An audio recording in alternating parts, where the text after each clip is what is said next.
at 6:11 p.m. If you would please rise and join me in the Pledge of Allegiance of the flag. I pledge allegiance to the flag of the United States of America and to the republic for which it stands, one nation, under God, indivisible, with liberty and justice for all. Thank you. Okay, board members, at this time, we are going to have the adoptions of orders of the day.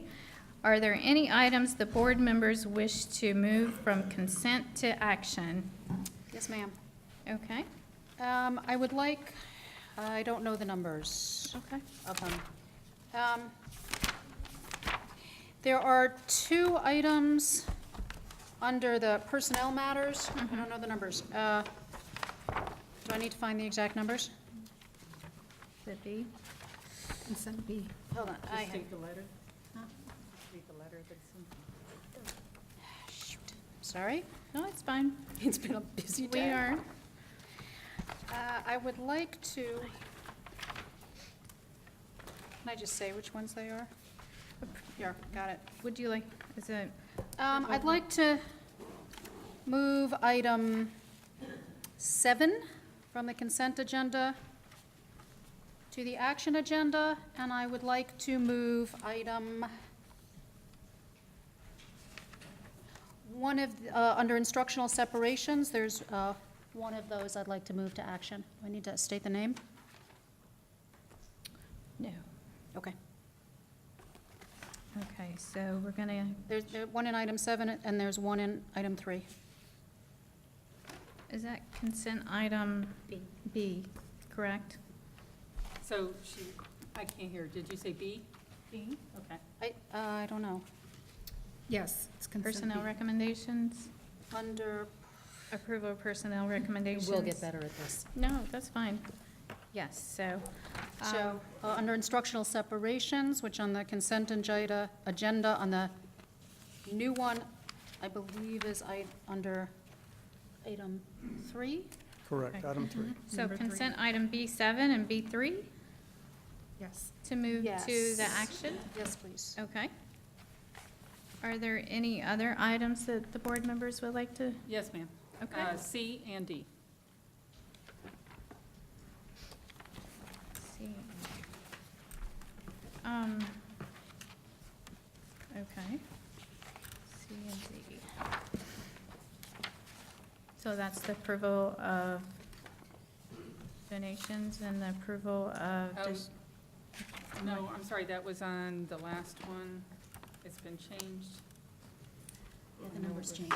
Yeah, the numbers and the letters all changed too. Okay. Can't keep up with this. Definitely D, Mm-hmm.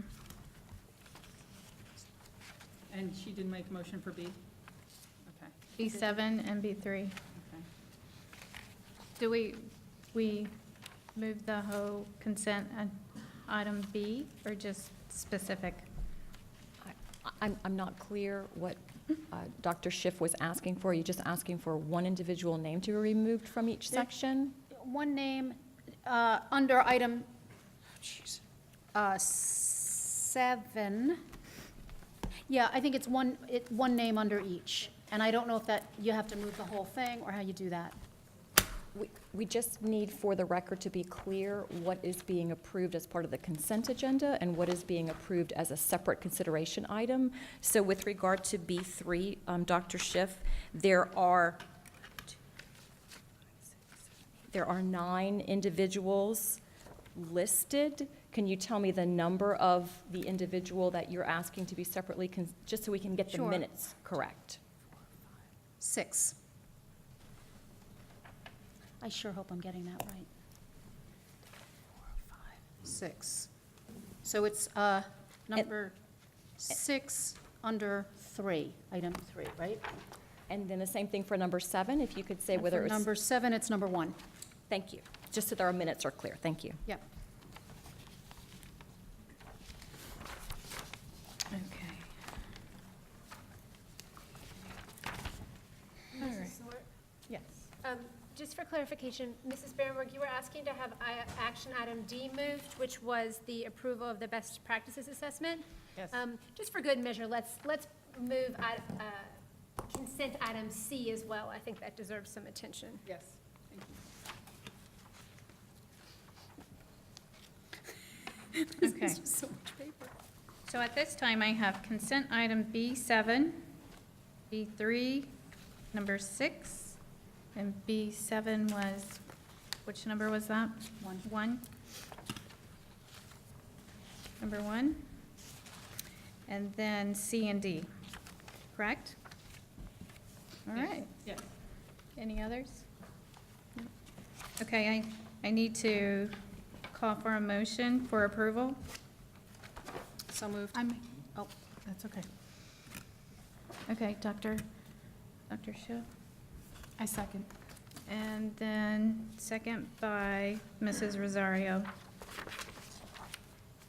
And I was asked that if the board members could, when you speak, to Speak lean into the forward. microphone. Yes. Got it. Okay. All right, so I'm going to call for, is there any discussion on this, or I'm going to call for a vote at this time? We will discuss when we get to that, but any discussion about changing? Okay, all in favor? Aye. 5-0. At this time, this is one of my favorite parts, are the presentations. At this time, I'd like to recognize Dr. Rendell for a series of presentations that Hillman staff have put together for us tonight. Thank you, Mrs. Zork. We have a lot to celebrate tonight. It is Thanksgiving week, and we have a lot to be thankful for. We are going to honor some of our employees tonight, and a previous employee, our Veteran of the Month. We're also going to take a look at some videos about some crazy good things that are going on in our district, and then we're also going to talk about some money that was generated here in the district that is going to others in need. So for all of these, I'm going to turn it over to Kristen Maddox, our Public Information Officer.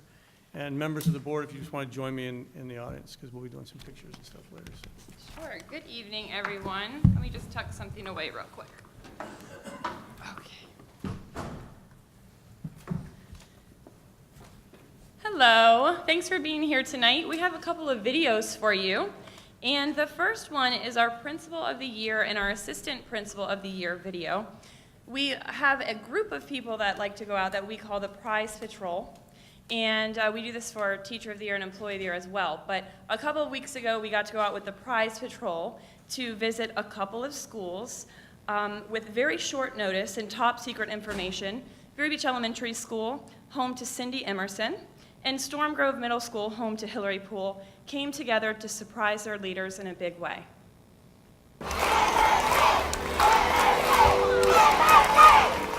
It gives me great pleasure to announce that Mrs. Emerson is our Principal of the Year. At VBE, we're all about the magical experience. We have a philosophy, your vibe attracts your tribe. And when we came into the school, we talked about how important it was to bring in the right tribe. We have created a very diverse employment pool. We have staff that matches our demographics, which is extraordinary. We are just so grateful at Vero Beach Elementary for the amount of community support that we've been given so that we can better the lives of our students. I think the most important thing to understand is that the work is never done. We're always going to be looking for new, innovative ways to reach our students. They're inspired because we're pushing the bar. We are making them understand that real-world application is the best way to learn. It's incredibly humbling. I have learned so much over the last few years working with all of the administrators all over Indian River County. I have picked up so many great strategies and tools to engage families, and our students are feeling safe and academically challenged.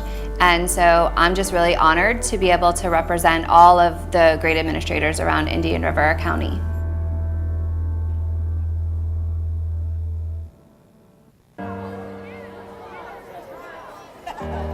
Hey, Storm Grove Middle, here he is, Hillary Poole, Assistant Principal of the Year. Hey, my name is Hillary Poole. My role here is assistant principal. That entails many different jobs, basically whatever's necessary, to make sure our students get what they need and our teachers get what they need. That moment was a big surprise. I had no idea when I walked out into the courtyard. So Ms. Bieber gave me a look and let me know. She goes, "You're AP of the Year." And I didn't know what to do. I think I threw my sunglasses, I threw my shades, so I totally was surprised. To have my family there was huge, especially I think when my daughter ran up, that's when I realized how much effort had gone into it. It's a tremendous honor, it really is, to be given such a great award. I want to compliment the rest of the people that I work with, my colleagues all over this district, because we do have, like I said, some of the finest educators, in the business. I think you just have to have an attitude of whatever needs to be done, that's it. I'm driven by that. I want to be the best version of myself, and I just try to make improvements every single day.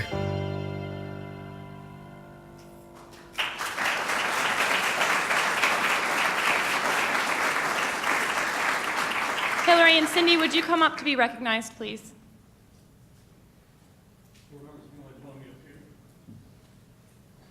So even though we already surprised them at their schools, we had all that, we thought it would be good to come and give them an opportunity to address the public. So first, let Cynthia go to the microphone if there's anything she wants to say as Principal of the Year for the school district of Indian River County.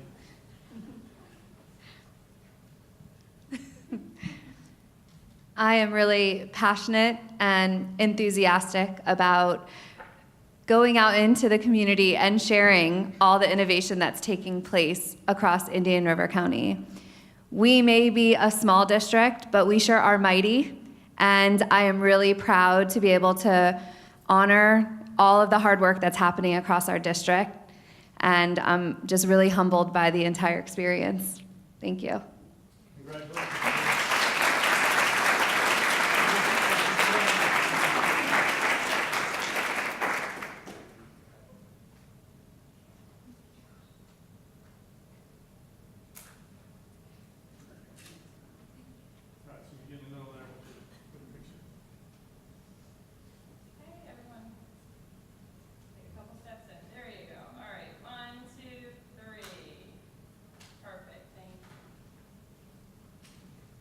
All right, now Mr. Hillary Poole.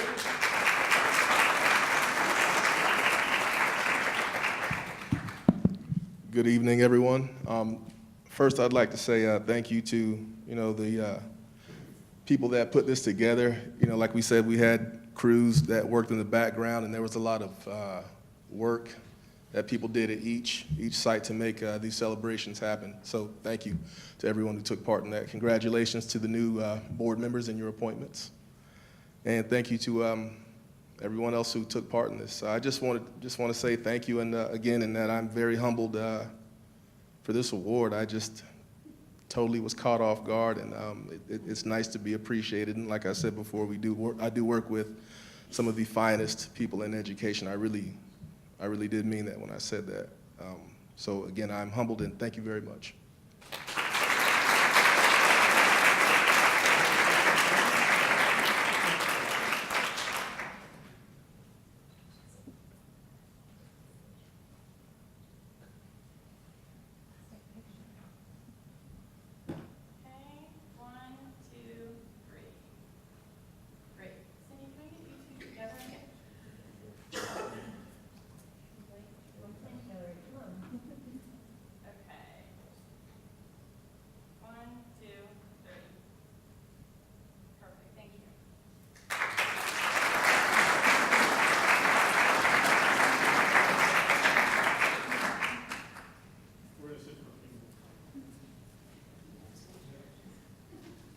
This month, we were honored to have the opportunity to celebrate veterans on several different campuses throughout our school district. Whether it was a breakfast, thank you notes, artwork, or a salute to veterans program, each campus had a special way of saying thank you. We hope this video highlights how proud we are of all of our veterans. We thank you for your service and your sacrifice. Veterans Day was celebrated on Sunday, November 11th, but the school district of Indian River County honored our veterans all week long. Throughout the district, all of our campuses honored and recognized veterans in a variety of special ways. Our schools held veterans breakfasts and programs that honored our guests with musical performances, keynote speakers, and thank you notes and poems written by our students.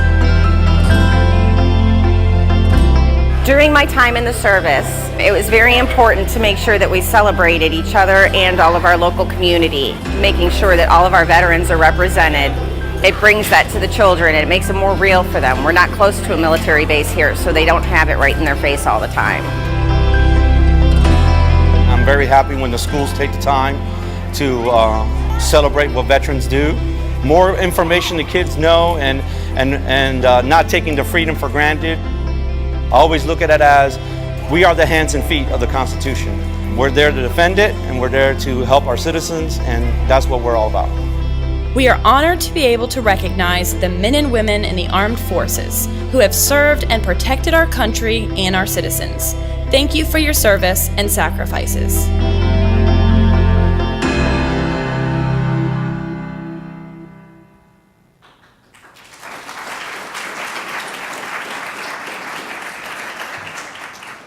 And on that note, this year we have started a new tradition at our board meetings where we honor a veteran every month.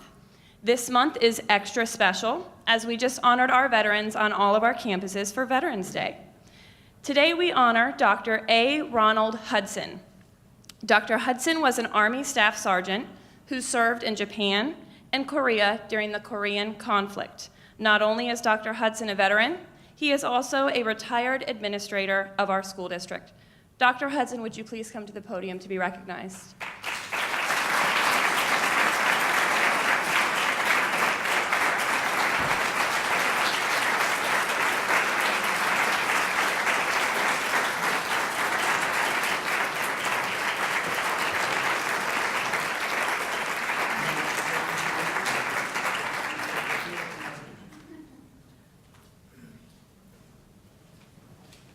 Thank you very much. Most people who know me know that this is a very, very odd moment for me because I have always thought, and perhaps always will think, that other people are supposed to be honored and recognized. But thank you. 6 to 7 years ago, I was honored and I had the pleasure of serving our country. And while I stand here tonight, I'm blessed because many of those folk who served with me did not get a chance to come home. And I will always remember them. And I'd just like to take a moment to thank all of the veterans who have served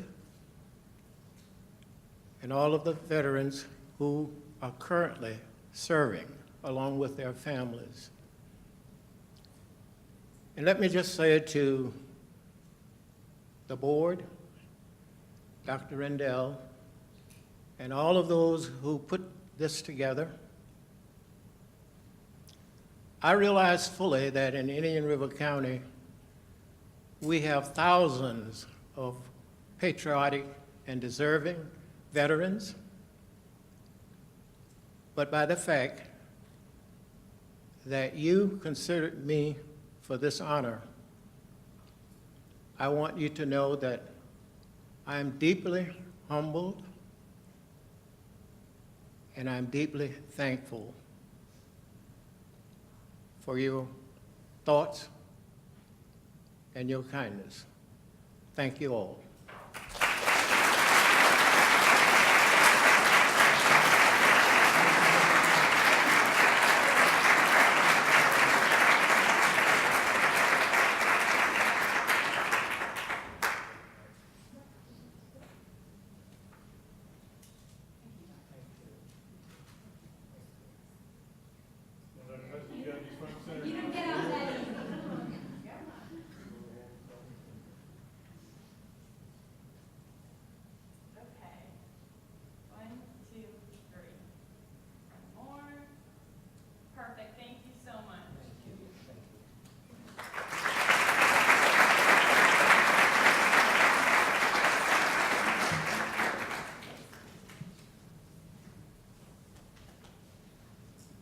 Most of you are familiar with Casual for a Cause, having participated in it, or having a student that participates in it.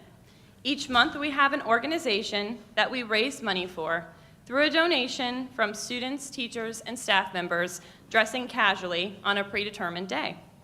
Last month, our Casual for a Cause organization was the American Cancer Society. Today, we would like to present them with a check from our students, teachers, and staff for $4,636.05.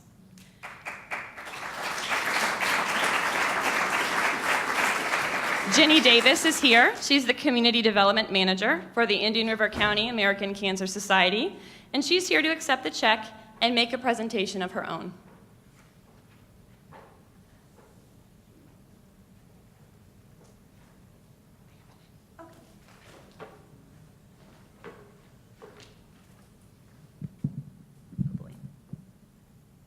Hi, everyone. 1 second.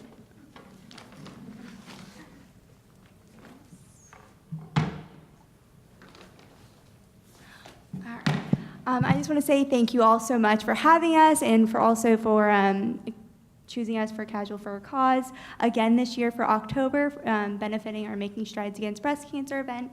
And I also would like to take a second to recognize our top school fundraising team for Relay for Life, Gifford Middle School. And I know Principal Jones is here, so congratulations.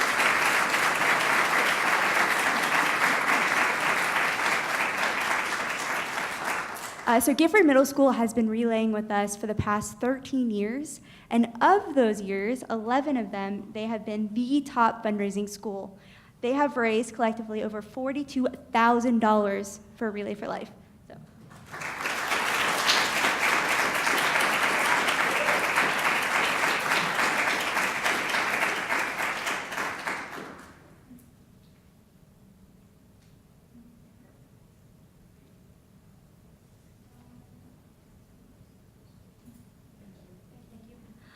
Thank you, everyone, and I hope everyone has a happy Thanksgiving.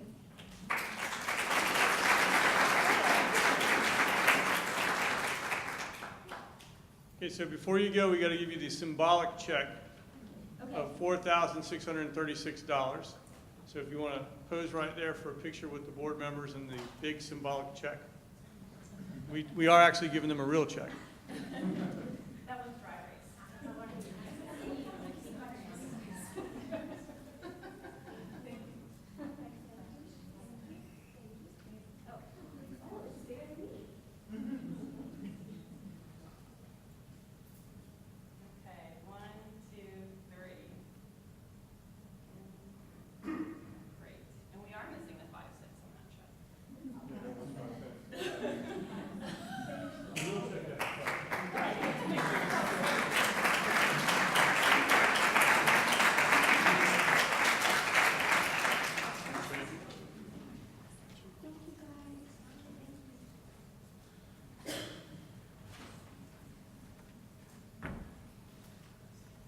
Last month, we added a special Casual for a Cause Day for the victims of Hurricane Michael.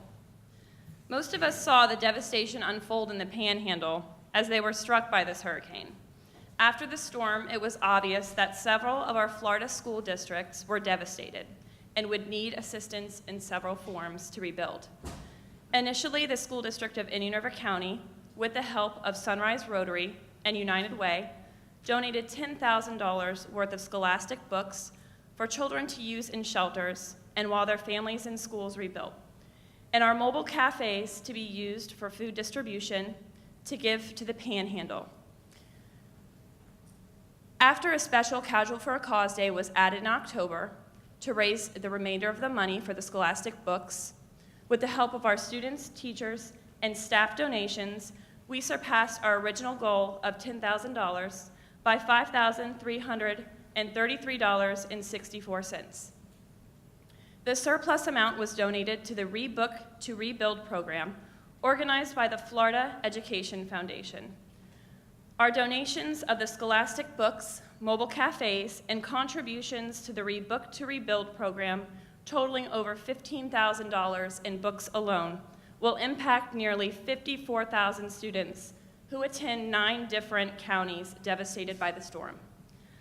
We couldn't have done it without the help of our partnering organizations and our students, teachers, and staff members at each of our schools. Today, we would like to present Cynthia Filardo, Executive Director of the Indian River County Education Foundation, with a check for $5,333.64 to donate to the Rebook to Rebuild program to provide even more relief to school districts that were impacted by Hurricane Michael.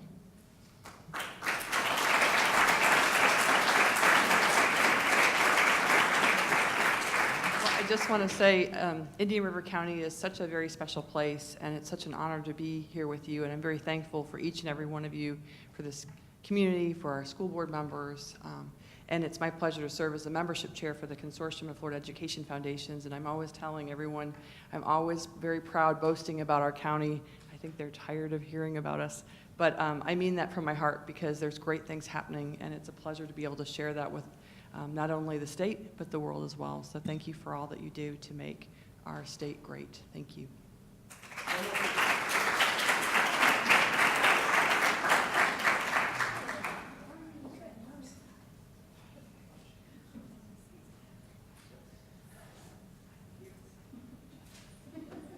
So Cynthia is accepting the check on behalf of the Florida Education Foundation. And we've already actually transferred the money to them, to Black Hawk. 1, 2, 3. Thank you.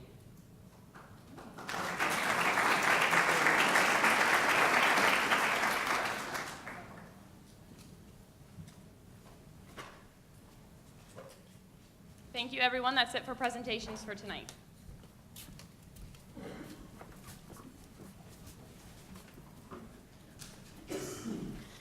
Stage directions.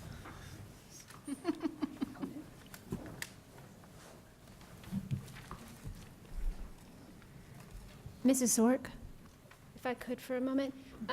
While everyone's exiting, I just wanted to take a minute and ask if we could recognize Vanessa Gonzalez from Vero Beach Elementary School. Dr. Rendell, if you could maybe speak a little bit about Vanessa being recognized. Actually, Vanessa was just recognized by the governor. She's received a state award for Hispanic Heritage Education Month. She's one of our outstanding educators at Vero Beach Elementary, so she is the state winner for an outstanding Hispanic educator. Or Cindy, if you want to come brag on her, let's have Cindy brag on her for just a second. I would absolutely love to. Vanessa is a kindergarten teacher at Vero Beach Elementary. She also has her master's degree in education leadership and has been stepping in as a teacher on assignment, helping out whenever Rachel or I are off campus. She's an extraordinary leader and an exceptional teacher, and so we were really excited. She actually earned the honor of Hispanic Heritage Elementary School Teacher of the Year.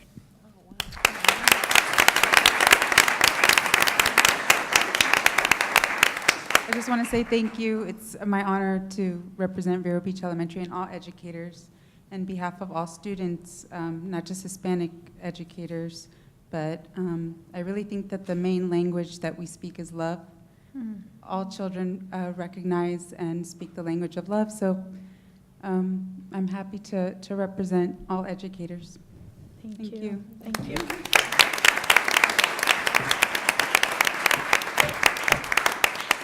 Okay, at this time, we're going to call for citizen input. Let's see. So we have Mrs. Claudia Wall. Would you like to come up to the podium? Thank you for being here.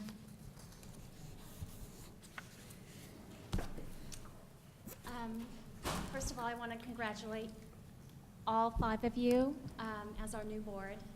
And I'm here, I'm Claudia Wall, mother of 2 students that went or are going to district schools. I am concerned about the 3.5-month absence of Chief Financial Officer Carter Morrison and the reason for Morrison's November 26th demotion. Why is our school district continuing to operate without a CFO? I'm also concerned about the possibility of a tainted independent investigation into Dr. Rendell's July 31st statement at a public hearing on the budget that claims Mr. Morrison transferred $2.3 million into 12 school accounts from the general fund without Rendell's, quote, knowledge or direction. I struggle to come to grips with how this investigation can be labeled, quote, independent. I question the decisions that have been made. Why did the school board fail to take charge when Dr. Rendell stated Mr. Morrison acted without permission in transferring huge dollar amounts? Instead of controlling an investigation into Rendell's statements, the board allowed Rendell to control who investigated Morrison, even though Rendell could be implicated.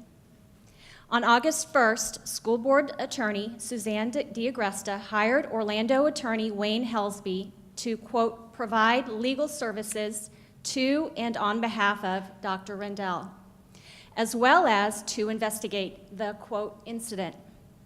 First, the board can only take action as a body in a public hearing. Why didn't the board vote in a public meeting to have Ms. D'Agresta hire Helsby? And yet, Ms. D'Agresta claims she's acting on the board's behalf. Second, it is a conflict of interest for Helsby to be the investigator and legal defender of the accusing party, Rendell. Also, Dr. Rendell can keep the investigation secret as legal advice.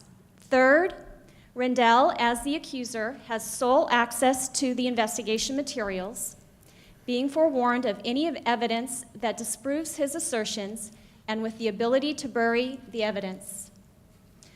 I would also like to point out that Dr. Rendell, not Ms. D'Agresta, hired Helsby on August 1st. Despite D'Agresta's claim, she's acting for the board, because the money to purchase those services comes from Rendell's authority to spend up to $50,000. If the investigation is complete and there are no problems, then release the report. The public should have the right to scrutinize the results. In summation, the prior school board abdicated its responsibility to investigate Dr. Rendell's statements about Morrison's fiscal wrongdoing and did not act as a check and balance on the superintendent, which is a primary duty of the board. Thank you. Thank you, Mrs. Wall. Thank you. Thank you. Okay. At this time, I would like to call up Mrs. Stacy Clem, and then after her will be Mrs. Liz Cannon.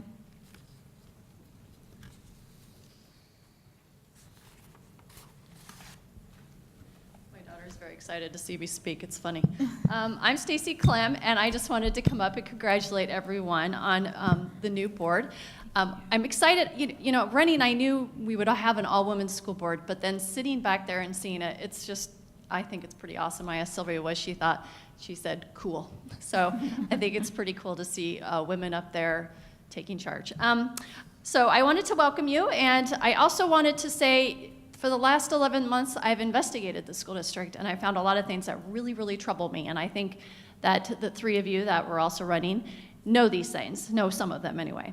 And I think the biggest one we have is bullying in our workplace for our staff and for our teachers. And I think you're going to hear from a teacher tonight who has suffered from that. And I'm going to ask that you take this opportunity and change that. This is the time to change the climate of the workplace for our staff, our teachers, and ultimately our students. It's not okay for our principals, for other people, for administrators that work in this building to bully other employees and to retaliate against them when they report it. It's not acceptable. And it has to stop, because it's not just one instance, it's not two instances, it's a lot of instances, and I think you all know that.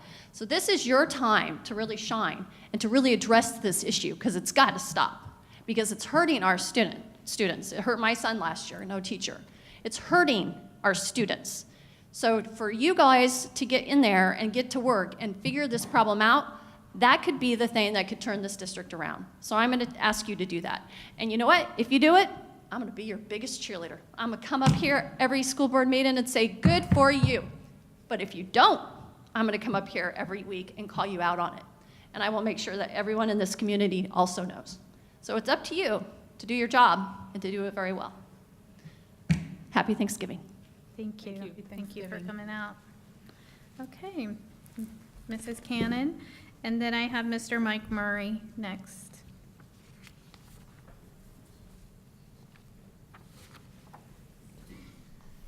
Good evening.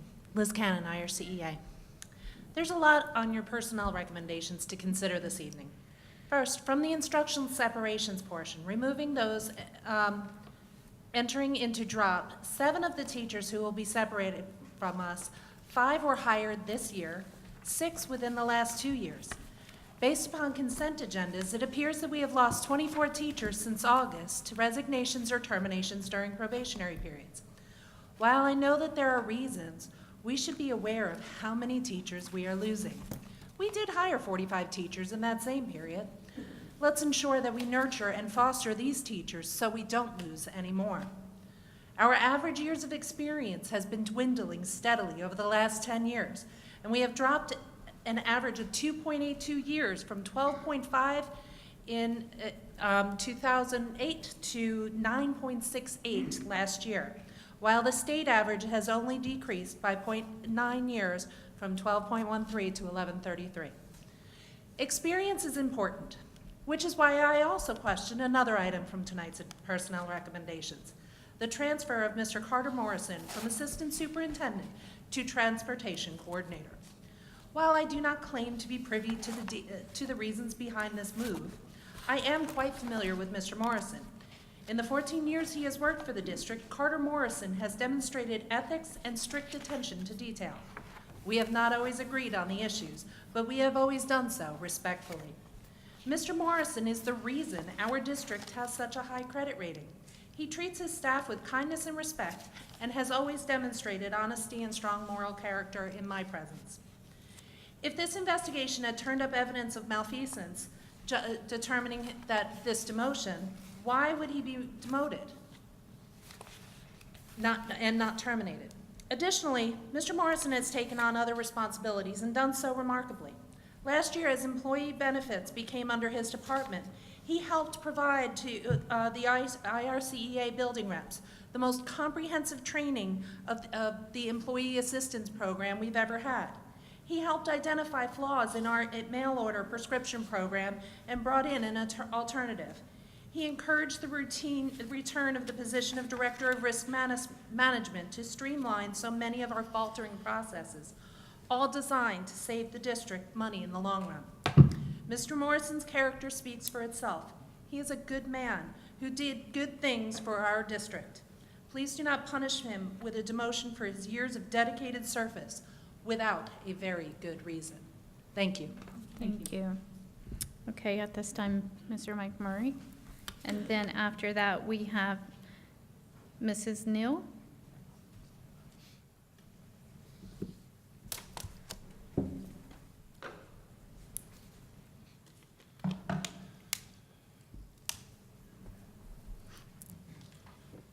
Good evening, board members, Dr. Rendell, school district staff, and a special welcome and congratulations to our new board members.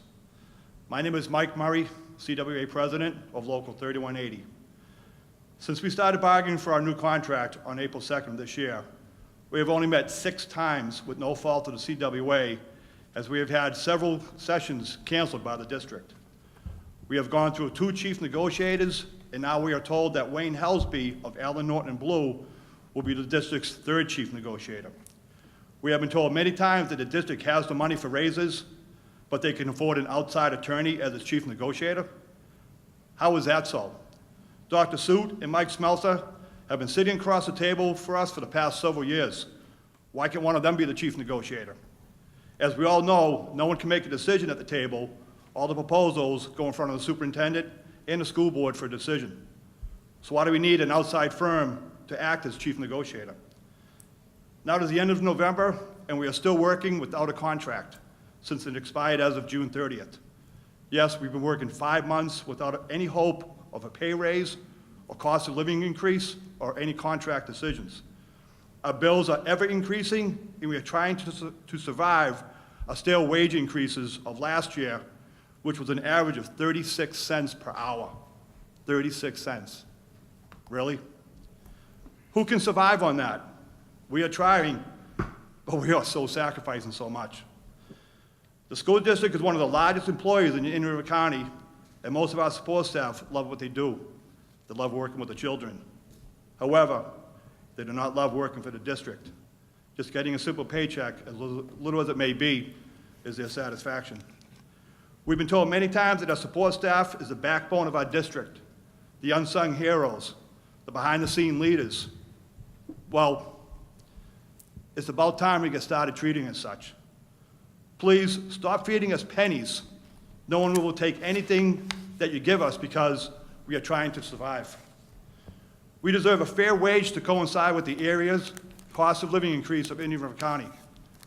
Dr. Schiff, Ms. Rosario, Ms. Barenberg, you stated during your campaign that you wanted to work on making the school district great again.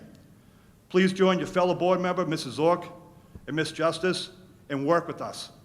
Work with our upcoming contract negotiations, get involved with your administration, and ask questions in clear and concise answers to any questions you may have in regards to our negotiations. Work with us, your unsung heroes, your behind-the-scene leaders, as we make this school district great again. One that our staff will want to come to work and proudly say, yes, I work for Indian River County. Thank you. Thank you, Mr. Murray. Thank you. Okay, at this time, I would like to invite Ms. Crystal Neal to the podium for 3 minutes.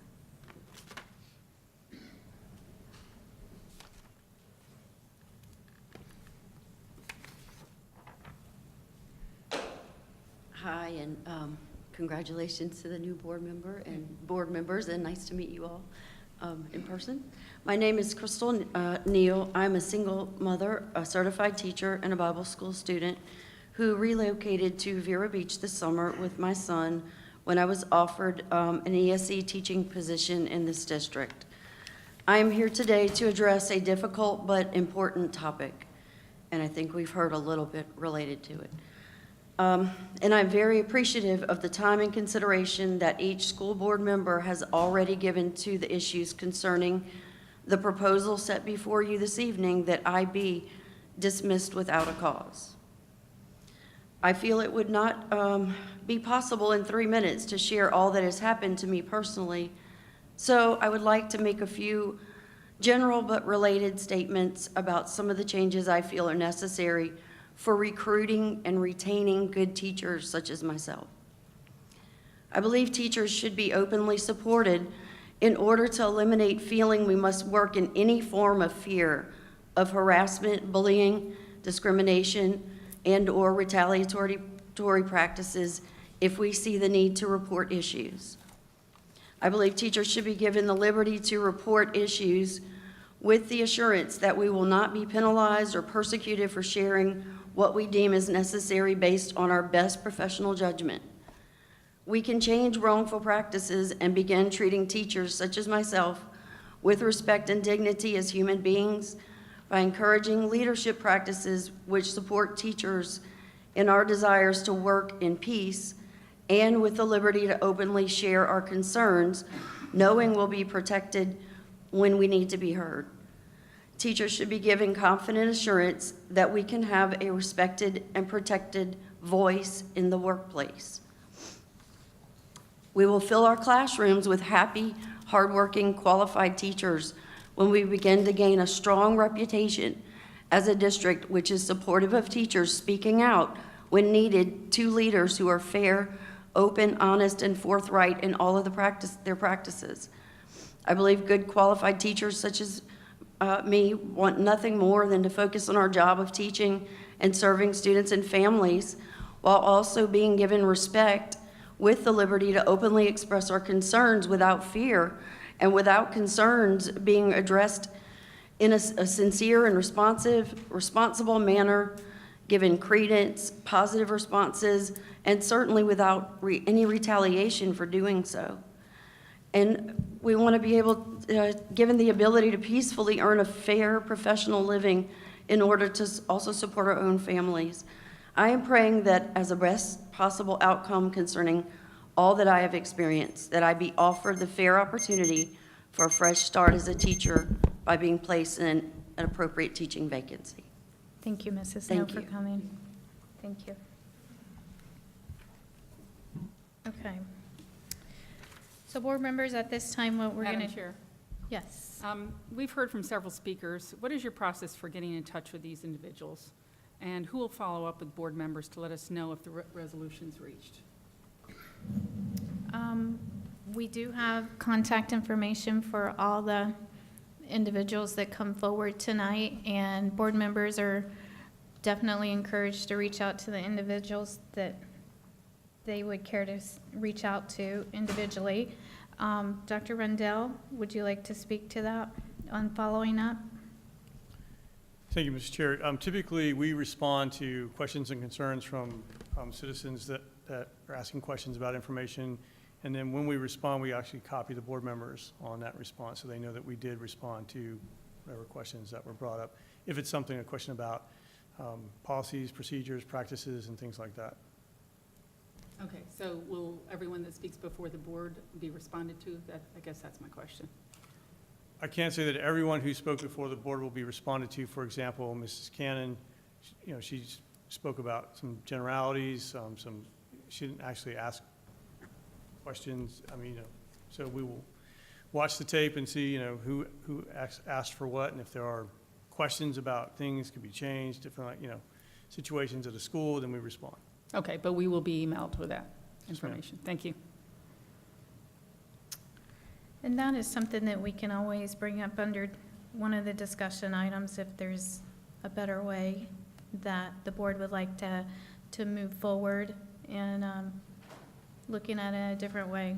Okay, thank you. That would, something coming under discussion items. Yep, Madam Chair, may I ask a question or talk a little bit to that? That's always been a concern of mine, that when someone comes up for 3 minutes, we do not respond to them. I think it's pretty unprofessional that we don't do it. I understand that it is what the board has done in the past. I don't know if there's a way that we can move forward and start discussing possibly changing that a little bit. I'm not sure. Obviously, this is my first day here. But if that is possible, and the other fellow board members would agree to something of a change so that people do not feel as if we are just yesing them to death and not responding. I think that might be something that that might benefit everyone. Absolutely, and I believe every one of us will be going to the Florida School Board Association training, and at that time, I would encourage you to reach out to to other board members, because we are under the sunshine, and see how maybe other districts are approaching that. And this is definitely something that I also feel that I would like to have a discussion about. Great. Since we're discussing, if you don't mind, I already have made a couple of phone calls on this. There are some procedures in place from the Florida School Board Association that we must follow that I wasn't aware of when I was sitting out there. But I do think that we need to contact them and find out exactly legally what we can do and also what we choose to do. Okay? Thank you. I think another piece of that, prior to our first day on the job, I also spent some time looking at the policies and procedures. And I think it would behoove us at some point to go over those together in a publicly noticed meeting to look at, there are absences in that, there are things we may want to change. There are things that we may be able to change that we may be unable to change, but I think it behooves us to find time to together as a new board go over the policies and procedures and make sure that what has been done in the past is either in keeping with or that we want to change for the board that we are and will become. Absolutely. Quick question, would the board prefer that I put that on a discussion item in first meeting in January and give you guys time to get acclimated to being new board members, and then then let us go to the conference and have some time to really think about this even more? So, yeah, I think the conference is essential because I think we're all learning. Point of question, for going over bylaws, is that something that we do in a meeting like this, or we do in a noticed workshop setting? Yeah, I think it's directed at you. I don't know. I don't know how we do this stuff. And Dr. Schiff, either one is appropriate. You can certainly have that discussion in a business meeting. You can also schedule a workshop just specifically to focus on one topic and take it that way. But any way that the board would like, it must be a public meeting, but the structure is for you to determine. Yeah, I'd encourage then that we do it in a workshop rather than at an evening Absolutely. meeting. Okay, all right, absolutely. I think that's a great Me as well. idea. Thank you. Okay. All right, so now we're going to move on to the consent agenda. At this time, we are going to approve the consent agenda, but we are moving item B3, number 6, B7, number 1, C, and D to action. At this time, I would... Can I just mention that I did find the C, and it was the original C, not the C that we've changed. Okay. It was about the vision care. The vision care. That's the C I was referring to, not the Okay. donations. That's actually an action item, so. was Oh, it is already- an action item, sorry. Thank you. We're good. Okay. So we are going to move B3-6, B7-1, and then vision is C, so we don't need to move that.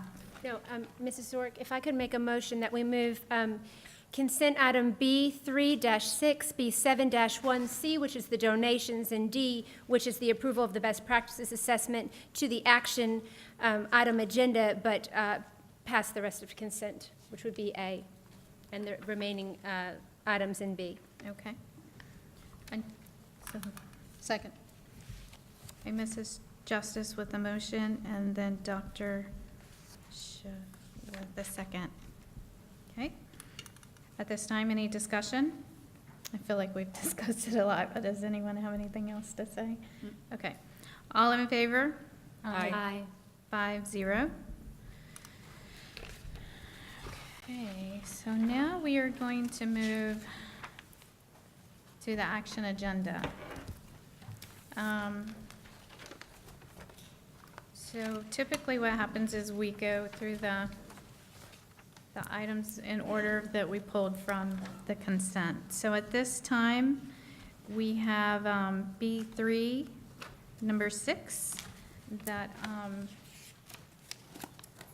for discussion or for action. For action. Yeah, that was me. Okay. And I want to say that, that item had to do with Ms. Neal's presentation tonight. She had written to me prior, she did not speak tonight about some of the things that she's experienced, but in the course of what she's experienced, I have concern about dismissing her without knowing the whole story. There are things that she mentioned in that dismissal, in her probationary period, that give me pause. And I am not willing to pass that on the consent agenda until further investigation into the circumstances by which she's being dropped in the probationary period.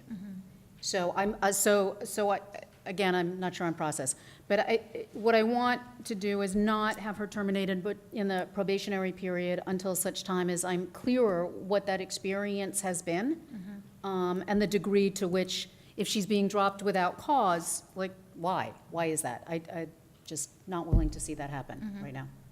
Does any other board member like to speak to that? Yes, Mrs. Neal reached out to me as well, and I have the same concerns.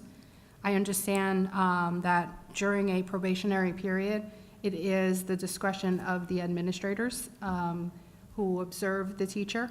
It is under their discretion, but there is something called professional courtesy, where we give teachers, especially as an administrator, I have always given teachers the opportunity to grow in their capacity and give them an opportunity to, if there is an area that is of a concern for an administrator, it is our responsibility to see that that teacher has everything that they need to enhance that skill. I don't know if that was the case here, and I have serious concerns about that as well. I would like to see Mrs. Neal in a conversation. I mean, to meet with her and figure out exactly what is going on in this particular situation. There is another probationary teacher on the list who is there for separation. We're not discussing her, but I have concerns about that too. The probationary period is a temporary period in which teachers are given the opportunity, and maybe this school just isn't the right school for her, but another school is. I don't know if termination is the right outcome for her, maybe a transfer, but not a termination. I agree with Dr. Schiff. Would you like to speak? Or I do know she reached out to me as well. I do have some concerns. I followed up with some phone calls. I may have different knowledge than you have, but I know that she came to us from a different perspective, and she moved to a different, how can I say this carefully? She was put in a different placement here. Not sure what else I can speak to about that, but I did have some concerns and did reach out about that. at this time, I would like, Dr. Rendell, what we can speak of on this, would you like to share? This is a recommendation for termination without cause, so we can't really talk. There's no termination without cause. I can say that this teacher was given the opportunity. She did pursue a transfer. We did offer her a transfer. She did take up the offer for a transfer, did teach at another school for a period of time before she was released. Can I add something to that? My understanding, and again, and part of the issue is I'm operating with incomplete knowledge, which is why it makes it difficult to make decisions that dramatically affect people's lives. My understanding in the transfer was that she was transferred to a position which, by her own admission, she was not certified for. She was moved out of one position for which she was certified, she was moved into another position for which she was not certified, so her failure to achieve in the second position sounds like it may not have been the best position for her to take best advantage of her skills, her certification, and her capacity. Again, I don't know the full story. Ms. Berenberg may have knowledge that I don't, but it's hard to make decisions in a vacuum that really have significant implications for people's lives when they've gone to the trouble of reaching out to say, let me give you more information. Right. I can appreciate that. Mrs. Justice, would you care to speak? It is my understanding that Ms. Neal did in fact request a transfer, and a transfer opportunity was provided, and she did accept that transfer opportunity and went to another school, and at which time it was decided that termination was the best decision by the school leadership.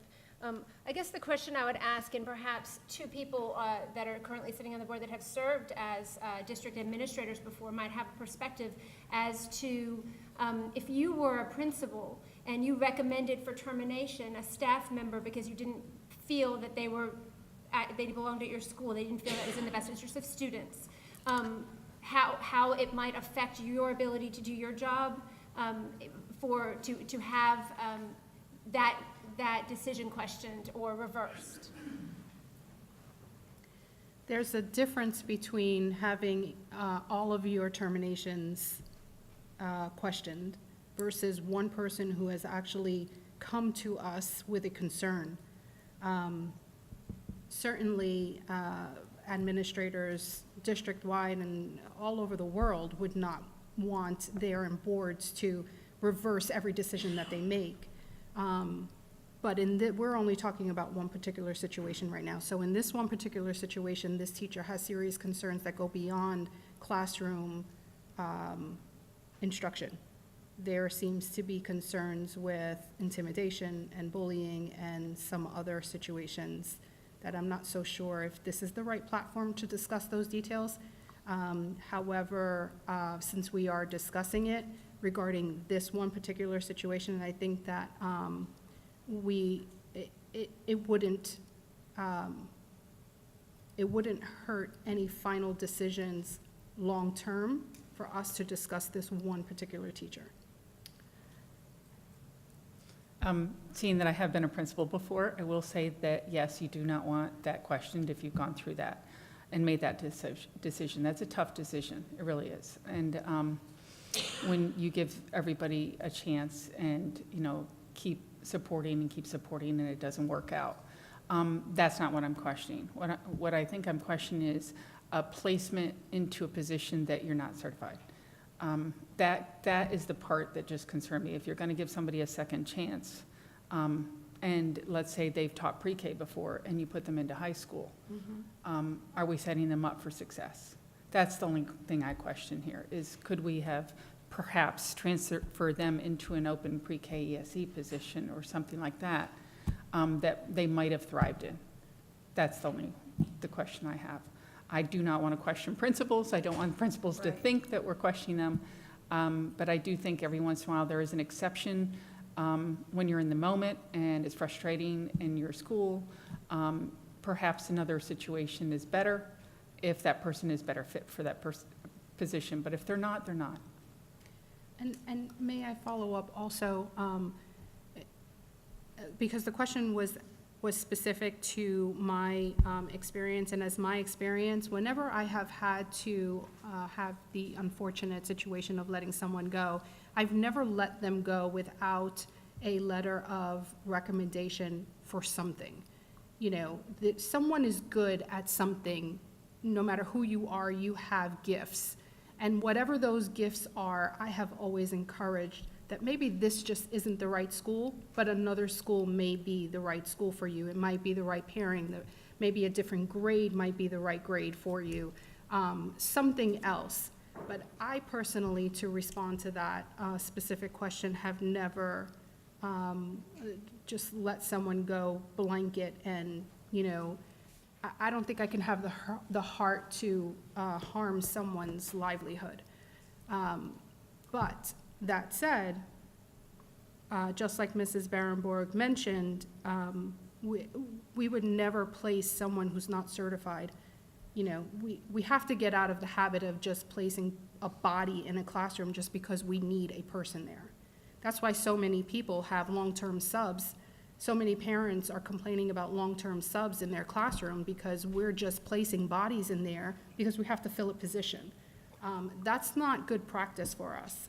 And in this particular situation, there may have been a need at the high school level, but if this teacher wasn't certified or equipped or qualified for that position, we should not have put her there in the first place. All right, thank Hi, a final comment.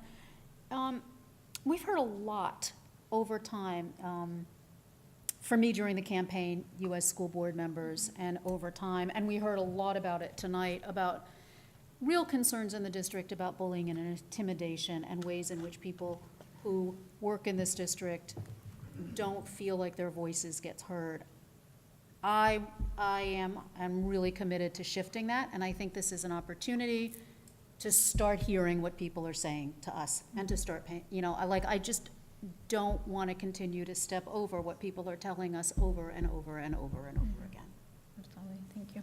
I have a question for the attorney. Yes, ma'am. My question goes to the fact that I wouldn't want to keep an employee at a school if the principal has asked for that employee not to stay there. It's my understanding that by approving this, it does not mean that that employee cannot reapply for another position in the district. Is that, or would that be directed to the superintendent, that question? Is it a legal question or is it a practice question? I'm going to say it's a combination. From a legal perspective, if the board were to approve releasing an employee during their probationary period, that in and of itself, it's a no-cause release from employment. It does not bar them from future employment here or anywhere else. But I'll allow Dr. Rendell, if you would, to talk about the operational aspect of that question. That is correct. If the recommendation for termination without cause during the probationary period is upheld, the employee would then be free to apply for any position in the district or neighboring districts or anything like that. If that happens, does the employee get a recommendation of some sort and potentially then a negative recommendation, which then makes it difficult for them to reapply for another position? I can't speak to every situation. I believe she's speaking to this situation. Well, and, understandably, you can't Right. say what somebody else is going to do on a recommendation or not. What I think I'm hearing is that if somebody is released without cause, they can reapply to the district. But if, in reapplying, they have a negative recommendation in their personnel file, and if they've been transferred to other positions and have a history, that carries with it implications for hiring in the future. And I know we can't answer all those questions because we don't know all the information, and that's kind of the point. We don't know. May I, Mrs. Orr? I've been told I can't take off my school board member hat, and put on my parent hat, so I'm gonna wear both at the same time. And outside of this specific situation and this teacher, if a teacher has been given a negative recommendation and that is in the personnel file, as a parent, I'd like that to be noted. I think it's extremely important that the statement was made that we don't want to just put bodies into classrooms, and that is absolutely true. So as a parent, I want to make sure that we have the best teachers in our classrooms teaching our students. And as school board members, I think it's our responsibility to also work to make sure that that is the case in every situation. So, moving forward, I guess I would ask for, how would we not put the employee, if I'm listening to you, I feel like you guys need more time in looking into this, because I don't feel like that you've had the time that maybe I've had or Mrs. Justice. But I can't allow her to go back into the high school, and so. May I make a motion, or is that possible, since this is an action item, right? May I make a recommendation or a motion to, for this one particular person, if the superintendent might be able to review the specifics regarding this one teacher? If this one teacher is pre-K or K certified, and we indeed put her in a high school classroom, might he be able to make the administrative directive to place her in a place, give her the right opportunity to show her giftings? Can we ask him to do that? We can ask him to do anything we want, but I really do have a concern with that, because we're always about individual control within the schools, and if we take that control away from the leader at that school to be able to hire who they want, I think we're setting not a good precedence for the future. At this time, I do feel that, based on what I know, is that, that I agree unfortunately, I don't like the wording of it, but it is what it is. Termination during probationary period is to go ahead and honor this and encourage the employee to reapply for the position that she desires. And that would be the time that the board could collaborate with her and speak with Dr. Rendell. See, here's the concern that I have, and what some may not understand about the role of the school board, and I understand we are not expected, and Mrs. DeAgresta could correct me if I'm wrong, we are not responsible for the day-to-day operations of the entire district.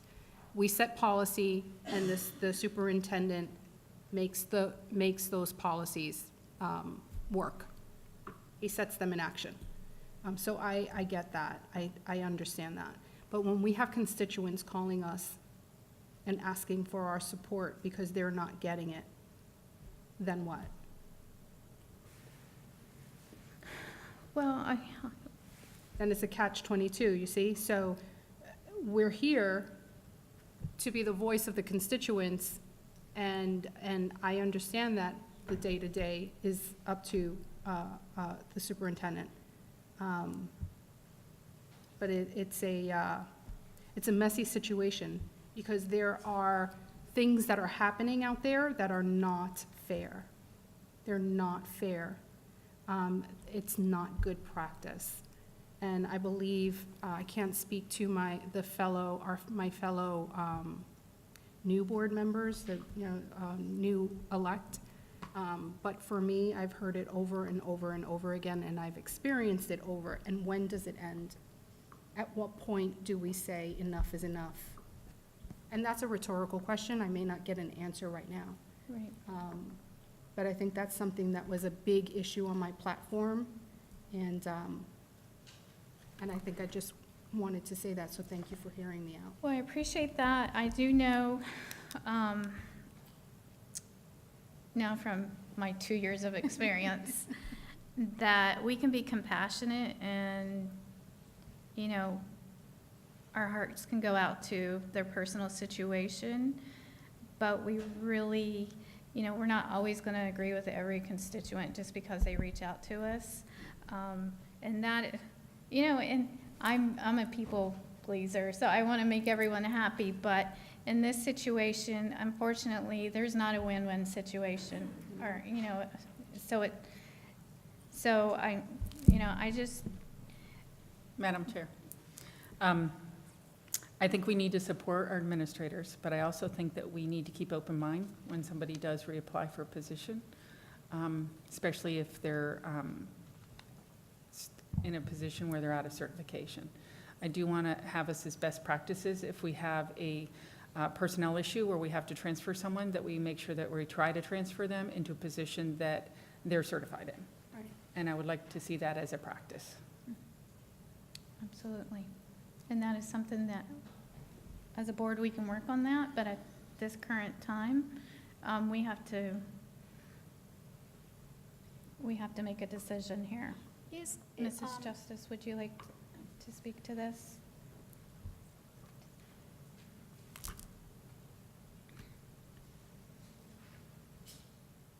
No. I've shared my feelings. I'm wondering, because like you, I want to find a win-win, and there may not be one, and I get that, and I get that it's not our job to micromanage, totally get that, as Ms. Rosario said. I'm wondering, what I don't know is if there are open positions for which this person is qualified, and administrators who would be delighted to have her. And if that's true, that could be a win-win. We don't know it, though. I don't know all the positions that are open. I don't know if there's an administrator who's dying to have, you know, exactly what she brings. Like, I don't know. So is there or not, is it we vote yay or nay, or is it we hold it for a minute to find out some other information, and if it is possible to resolve this? And I get, we can't possibly do this with every single person, and I get that there's an issue about setting precedent. But it is also possible that we have open positions, we have people who are looking for other, like, maybe there is a win. Maybe there is. Okay. May I ask a question? May I ask a question?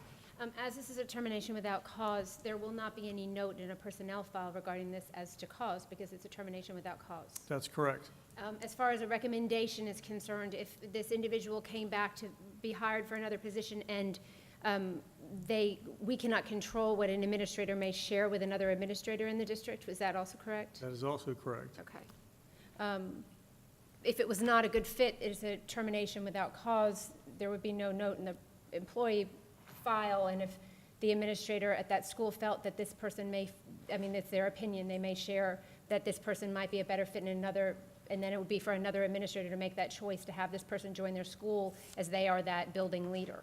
And again, we speak to precedent. I'm pulling this away from this situation, and I'd like to just kind of look at this from an overall perspective in dealing with these types of situations. Madam Chair. If I might, we had a very similar situation 2 years ago. A teacher was terminated during their probationary period, not a good fit at that school, and applied for a job at a neighboring school a couple weeks later and was hired at that school and finished out the year teaching at that school. You know, that's the process that could happen in this situation. Absolutely. And that's just because we're approving this tonight, it's not saying that you're not welcome to come and find a position that fits you. I do know that she is new to the district. She was at one school. There was an issue, and please correct me if I'm not supposed to be sharing this, and then placed out of a request to another school and was there, and just the dynamics seems like it just did not fit the school. So, you know, I can't put that person back into that school, but yet we need to go forward, and we can't go forward until we approve this tonight. So I'm asking for a motion. But there's another item on here. Are we gonna, we're just talking about this one, Make we're doing a a separate? motion, one item at a time. One item at a time. Mhm.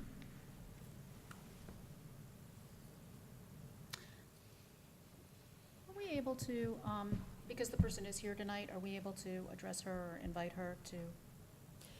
Mrs. Yeah. And if that's not, you know, we don't, I don't know, I'm learning.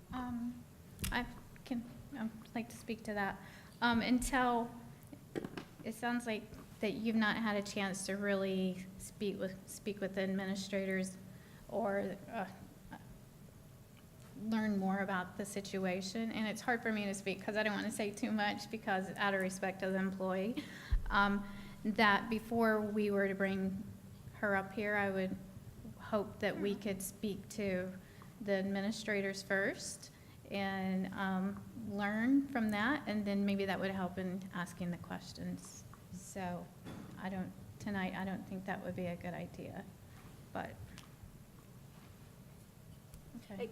Again, I would just like to say that in terminating during the probationary period, there is no cause that will be listed on the termination, which gives this individual the opportunity to apply for another position if there's another position available to them that they are qualified for and that they'd like to apply for, and it would give that person the opportunity for a fresh start in another position.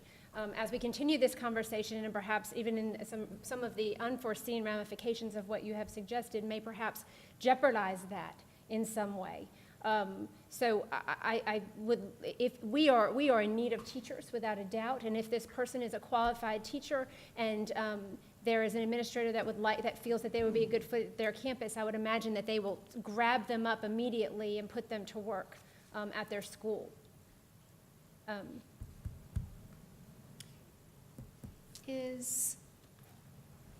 So again, because I don't understand the process. So that if the person is terminated and can then reapply for another position, there's some amount of time that takes. And there's a lot of paperwork that has to be done in that process, right? I don't know how it works here. I've been here, I've been on the job for a day. Is there a vehicle that allows her or us to find out, to do that, like by transfer, or by saying we don't have to like unenroll you, then re-enroll, like all of that? Is there a process that's somewhere in between? There may not be. But is there something that you terminate and that's a whole bunch of paperwork, and then you find another position and that takes some time, and then there's a whole bunch more paperwork, and all of this can take months. And I'm wondering if there's something that allows, like holding in abeyance for the possibility of a transfer. There's probably not a term for that. There's probably some more, but something. Frankly, it's expensive for us also to do all the paperwork every time. It's time-consuming and expensive as well. There is no process to hold someone's spot for a transfer opportunity or anything like that. As was stated earlier, this individual was working at one site, did ask us to facilitate a transfer. We did look for an open position. We did then offer her that position. She accepted that position. It was not an involuntary transfer, it was a voluntary transfer. She went to that location. After a period of time, it was determined that it would be best in the interest of that school for her to be released.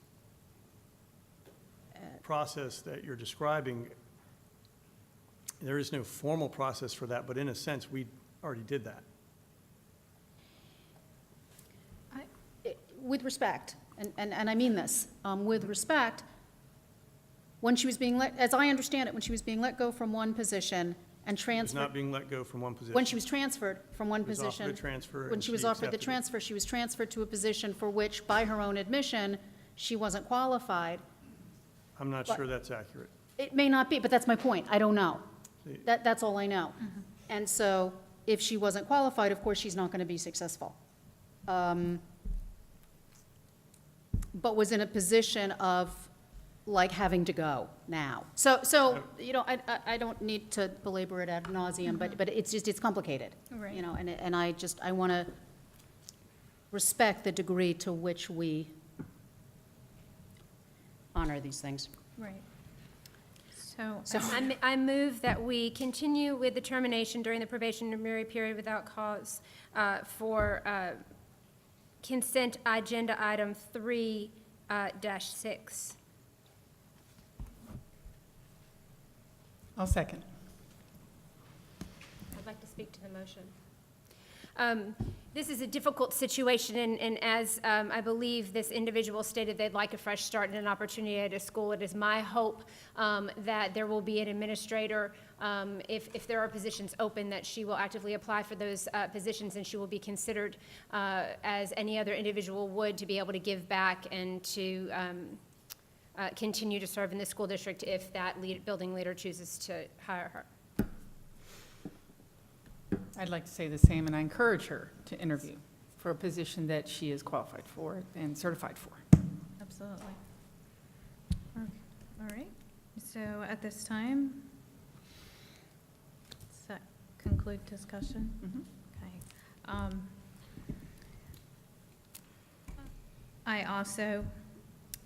I'm going to agree that I know a lot of the background, and I apologize that you guys don't, but I do encourage her to reapply for somewhere that she feels that she'd be comfortable, but yet I don't want to take that authority away from the leader of the school, because I don't think that's going to be a good dynamic there if we're putting someone there that they've not had a say over who needs to fill that position.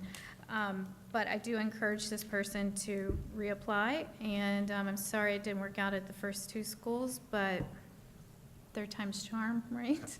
And so at this time, I'd like to call for a vote of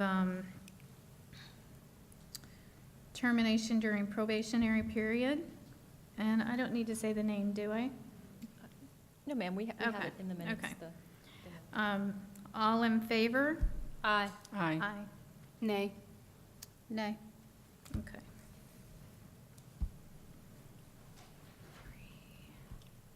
Yes.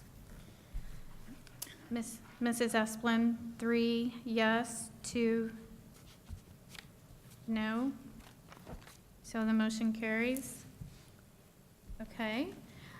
We are going to move on now to prior consent agenda item B7 dash, or it's my dash, but number 1. So, Dr. Schiff, this is your item? Yeah. Do I say the name or not say the name in this? Can we pass these down? Oh, thank you. Thank you. Bless you. I'll refer to, I think since it's public record on the agenda, it's safe to say the name, correct? Is that right? Mhm. Okay. So this support staff transfer is about Carter Morrison, which we've heard spoken to a couple of times tonight. We've all seen confidential documents. We've heard, we've had opportunities to speak with the superintendent about it. But because the documents are confidential and because of Sunshine, we have no opportunity to discuss those. So this is the first time that we, in any space, can discuss that as a board. I don't feel like I have sufficient information. I don't feel like I have sufficient information to make the decision. I'm concerned about both some of the remarks that were made, but some of my own concerns. I know this has been going on a long time, and it needs to get resolved, and there's some pressure to get it resolved. But the documents just came out like less than a week ago. We've had less than a week to review them. We've had no idea what was going on. We were not in positions to even follow up on this up until, like 12:01 this morning. So I don't feel, as a new board, given that this is such a significant issue and a controversial issue, which lands in public space as much as it does, that I feel prepared to make that decision right now. And for that reason, I've asked for it to be moved to the action agenda until I feel confident that I'm clear about what happened, what the processes were, and the integrity of those processes. I'm going to refer to the attorney. Mrs. DiAgresta, do we as a board have the authority to delay this and bring it back to the next meeting, perhaps? Board members, you would have the ability to make a motion to postpone until the next school board meeting or to a date certain if that was a majority vote of the board. Otherwise, I will just remind the board that this falls into the area of the quirkiness, I would say, of the law governing school boards with regard to both the hiring and the transferring of employees. The superintendent is charged with finding the person for a position, whether it's for a new hire or for a transfer. And as long as that individual meets the minimum qualifications of the job, is otherwise qualified for the job, and doesn't have any disqualifying actions in their background, then the board is charged with approving that transfer unless you can articulate good cause to reject the recommendation. Mrs. Rourke, may I ask a follow-up question? Yes.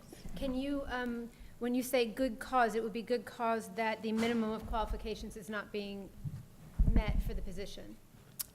Yes, if the job description will contain minimum qualifications for the job. And so the question would be whether the board can articulate one of those minimum qualifications that is not being met. Otherwise, it's whether there is something in the background of the individual being transferred that would disqualify them if they were charged with something or they had some sort of information in their background that would disqualify them for the position. The standard is the board must articulate that good cause for rejecting the recommendation for the transfer. Can I have clarification again? I'm sorry. When you say a background in the person, that would be, for example, if the board knew that this person had been charged with some type of a criminal offense that perhaps that the school district wasn't aware of, or had displayed some type of Misconduct in office. With regards to drunkenness, or those are some of the. Is there a term for the things? It's commonly referred to, at least for me, it's referred to as one of the 7 deadly sins of public employment. If an individual is found to have committed one of these other incidences of behavior, then they would be deemed disqualified, but the board would have to articulate that. To deny the transfer? Yes, to make a denial of the transfer. Just to follow up on that, just to clarify, tonight, if there were 3 votes to deny this transfer, we are bound to follow those rules, and the vote would be pointless, correct?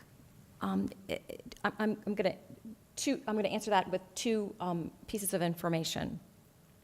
If the board is denying the transfer, if it takes action to deny the transfer recommended by the superintendent, by that action, you are placing the employee back in their prior position. So the transfer would not occur.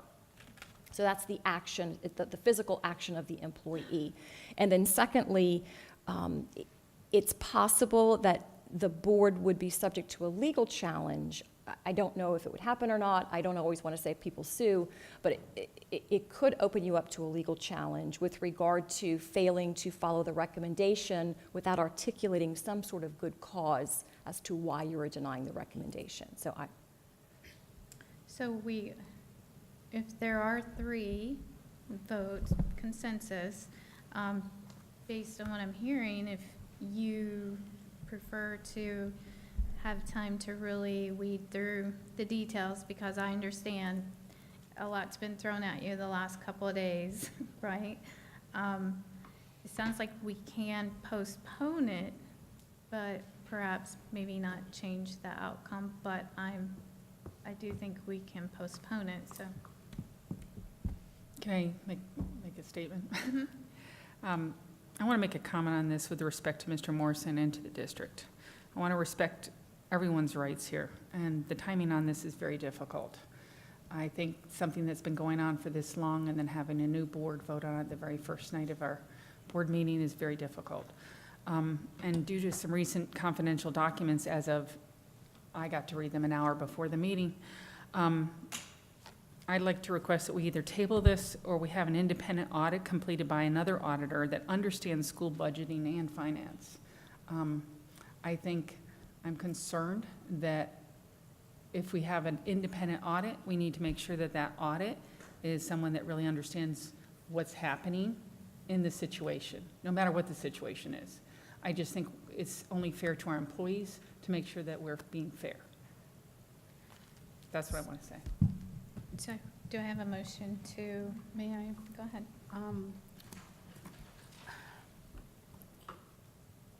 I would like to suggest good cause to table this until at least the next school board meeting. That would give us enough, what some people don't understand is we were all given the investigation. We have not been able to discuss it. They're very new to us, and we cannot discuss the details until a certain point of time, until it becomes public records. At this point, it is not public records, so we cannot discuss the details. So we are not hiding anything from you. We are not being transparent in this on purpose, but we are following legal guidelines on this, trying not to make a mistake in what I want to say. But with that said, I would like to suggest or ask that the good cause be exactly that. It was an investigation. None of us have been given enough time to review the entire report. I don't believe that an hour might be sufficient for us to really delve into all the details. It might also be good cause to suggest at this point that Mr. Carter may be too overqualified for the position of which he is being transferred to. And I want to suggest that those two items might be good cause enough to table this until the next school board meeting, if that is possible. Just one thing that Mrs. Justice and I learned from our first 2 years, table means we bring it back up at the end of the meeting or during the meeting. Okay. So I guess the term would be postpone. Until a date certain. Until, Okay, so I want to make a motion to postpone this To- particular item until our next school board meeting. Can I say one more thing? I do understand when we make this decision, though, that it's going to cost us more money. I do also know that if we don't make the right decision, it might cost us more money. So I think that we need to make the right decision and get all the facts and be able to discuss it back and forth. Like you said, we can't discuss a lot of it right now, and I think, to be fair, I understand that it's going to cost us more money, and we still don't have a CFO in place.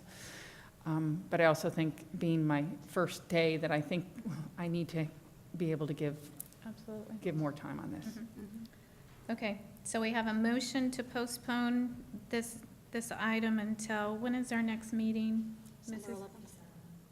7th? 11th. December 11th? So we have a motion by Mrs. Rosario and a second by I'll second it. Mrs. Berenborg. Okay, any further discussion? Yes, I have a clarifying question for Ms. D'Agresta. Ms. D'Agresta, would overqualification be just cause for a denial of a transfer?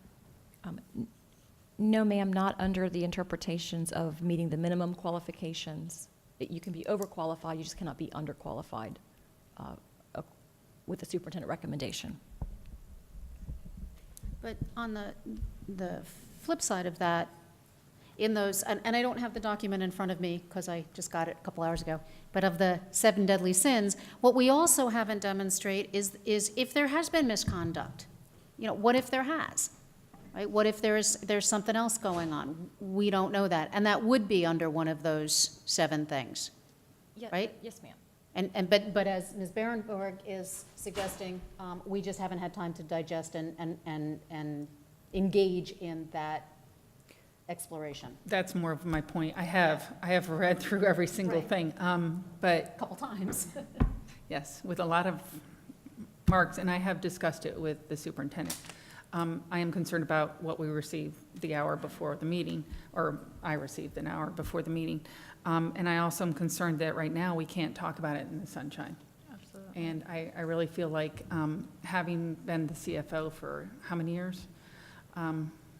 It at least deserves that discussion. Absolutely.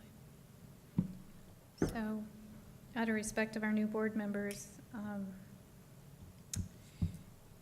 I do agree. I don't know if it'd change the outcome, but I do agree that you need the time to really understand the background, to have an open discussion and dialogue so that it's very transparent and respectful to our employees.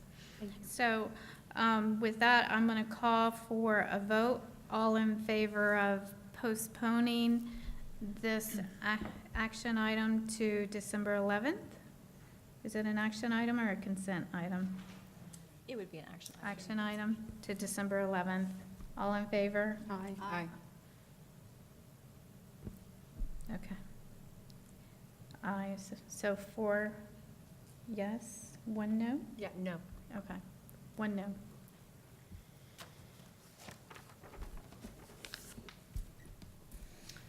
All right.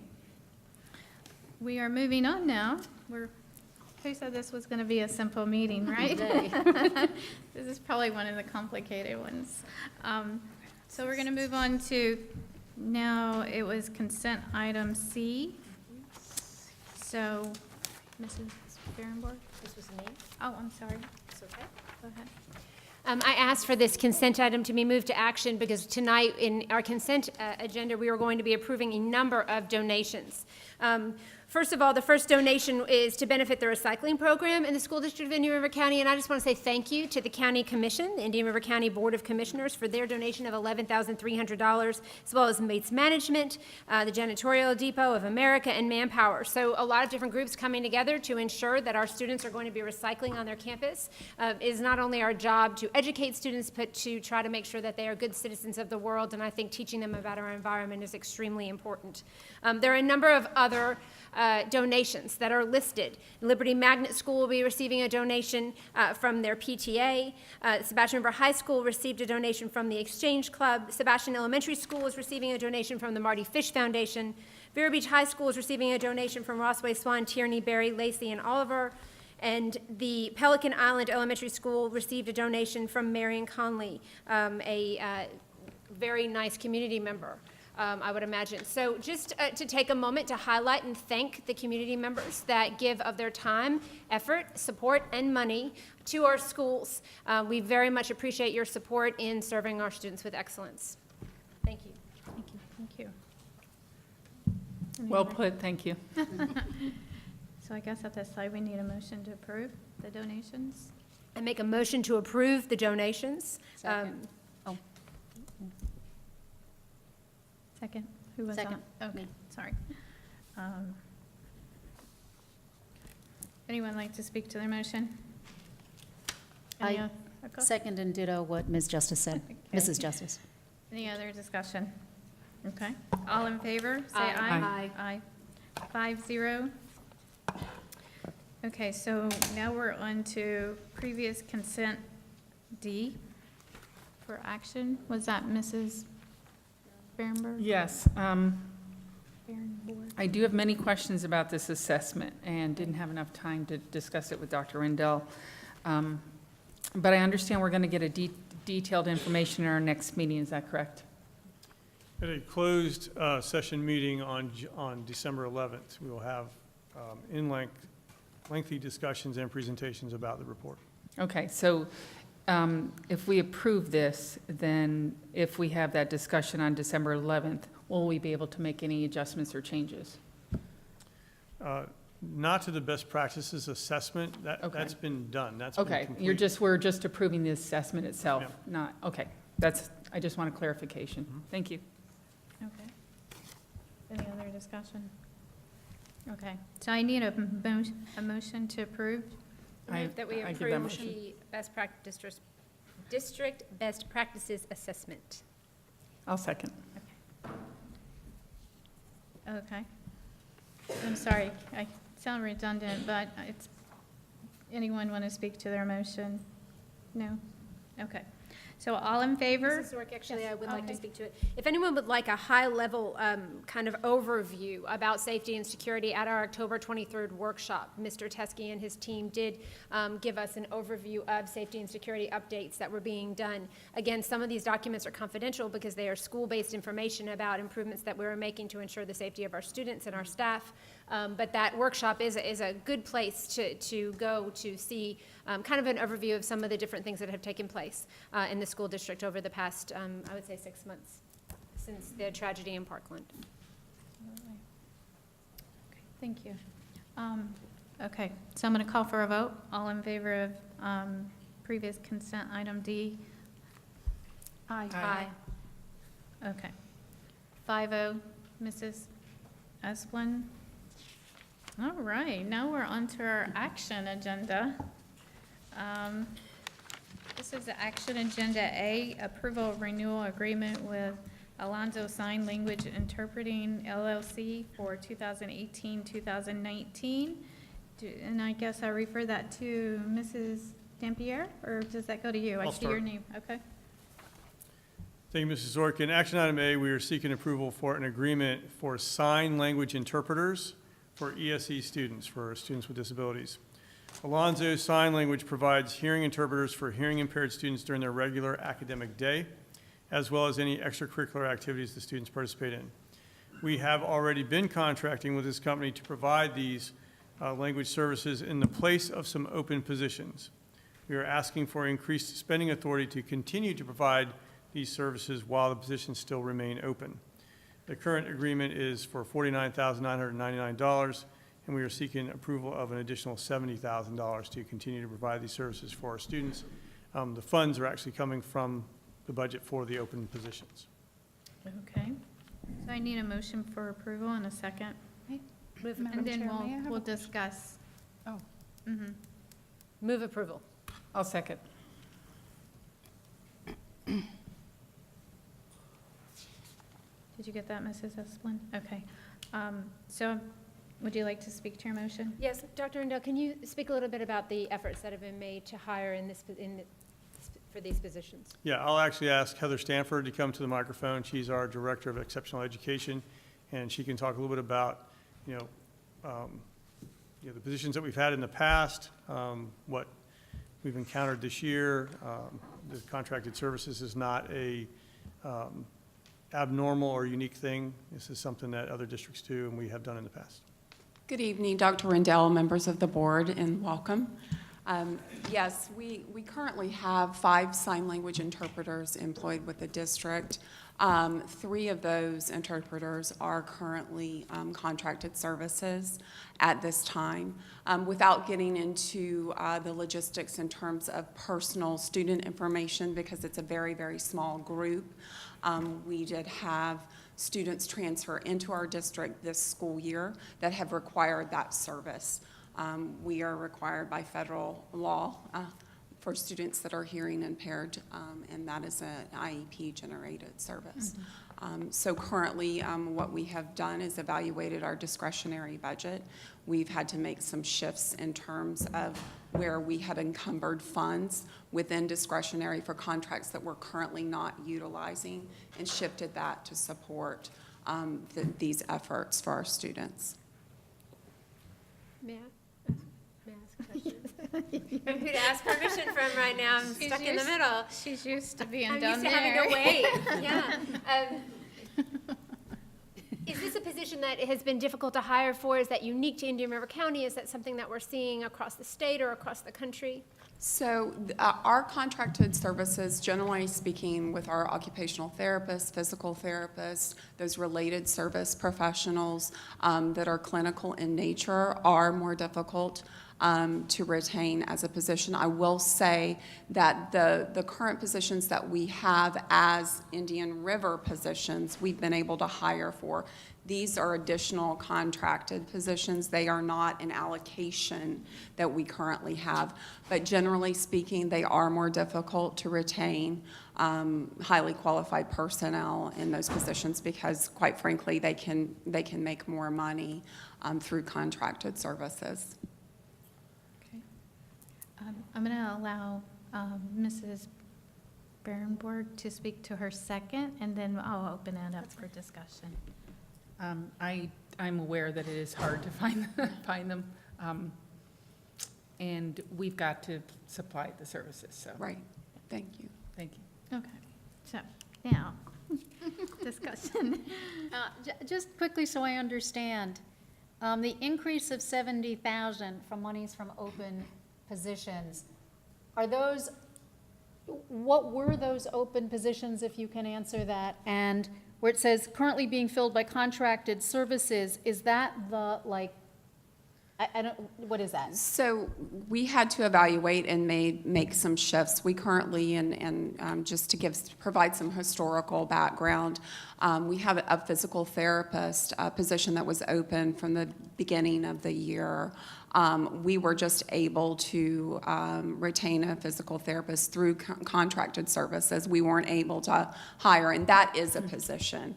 So when we're looking at the overall budget, we had to evaluate, where we may be able to make some shifts to pay for the sign language interpreters. So with that, there were monies within that allocation, the physical therapist, from the beginning of the year that we were able to utilize and shift those monies into this effort. In addition, we had discretionary monies that were encumbered with other contracted services that we weren't utilizing, but we've utilized those contractors in the past, and we made that adjustment to make sure that we were able to pay for this. So that is currently where it stands. Mrs. Rosario, and then. I have a follow-up question on that specific comment. Okay, go ahead. Thank you. So just so that I can understand, our school, the makeup of our district as far as students and their needs varies from year to year. So while we can project perhaps what we might need, we're adapting, I would imagine. Is that what you're? Absolutely. Certainly, we anticipate and we plan for, but there are students that may move into our district. There are students that may qualify for services that are of a higher level that, we are obligated to provide. So, we have to make those adjustments as we receive students to ensure that we're providing them the services. Mrs. Rosario, you had a question or a Yes. comment? I am certified. My first master's is in deaf education, so Okay. I appreciate the effort to get sign language interpreters in. But what I understand here, so I just needed a little bit of clarification for my own learning. We currently have an agreement in the amount of $49,999. And we are requesting an increase, or you all are requesting an increase for an additional $70,000. That would bring Correct. us to a total of $119,999. Correct, and that projection is through extended school year. We wanted to share, and just, again, to give some background, the students moved into our district, so we didn't necessarily anticipate the additional through this. This was the initial $49,999 was to service the students that were currently within our district, and we had other students that moved in. That's what I wanted to ask. So how many students were served under the $49,999? So currently, one student was served under the $49,999, And then what we had to do, and again, I don't want to get into the logistics because it would be identifying students because it's such a very, very small group. But we had additional students that moved in, and they were in a class together, but we had to move them. So that warranted an additional position. So if they're in the same class, why not use the same interpreter? We did. And then we had to make an adjustment based on the move of the students, so. The other thing is, it seems if they're all together and they're in the same room and they're using the same interpreter, even with some slight adjustments, it just seems $70,000 more is quite a lot of money to discuss for a position that is, as written here, it's as needed basis. So I don't know what that as needed basis would be when a student in the classroom would need those services all the time. So the students that are in the classrooms we did have to split this, so they're not all in one classroom. So our students that, having that background, I'm quite sure that you know we have students in varying grade levels that are included in general education that require those interpreting services throughout the school day. So the contract outlines 7.5 hours per contractor, in addition to if students are participating in extracurricular activities. So that's up to 2 hours of extracurricular activities a day. If it goes beyond that, they have to place a written request, and it has to be approved by my office before we move forward with that. Dr. Schiff, So did you- I don't discount that, yes, looking at this in a different way moving forward may be something that we need to do, and that's something that we're going to do. We're constantly analyzing how we can be fiscally responsible and also ensure that students get what they need. And then lastly, so how many in total deaf or hard of hearing students do we have? So in total, through this contract, there are 5 students that we are servicing. Across the district, there are 20 plus. And I'm sorry, may I? Follow And up? I- Yeah, okay. I For the just really, 20 again, want to caution that, you know, I would be more than happy to have a private conversation, but that can be identifying information when we're talking about a That's very, okay. very small group. That's okay, I don't need student names. So we have 5 students that are going to be serviced with this, 5 students. 5 students, but 20 students. 20 plus across the Across district, the but entire not all district. require They don't all require that level of interpreters. support. Currently, we have a speech-language pathologist that is splitting her responsibilities and servicing as a teacher of the deaf, in addition to a caseload for speech-language therapy. So we are consistently evaluating and reevaluating the needs and making adjustments as necessary. Okay, thank you. Okay. Appreciate it. And I'll be more than happy to set up a time and discuss further if you have any further questions. Hold on, we might have another. Yeah, most of it was answered by Mrs. Rosario's comments.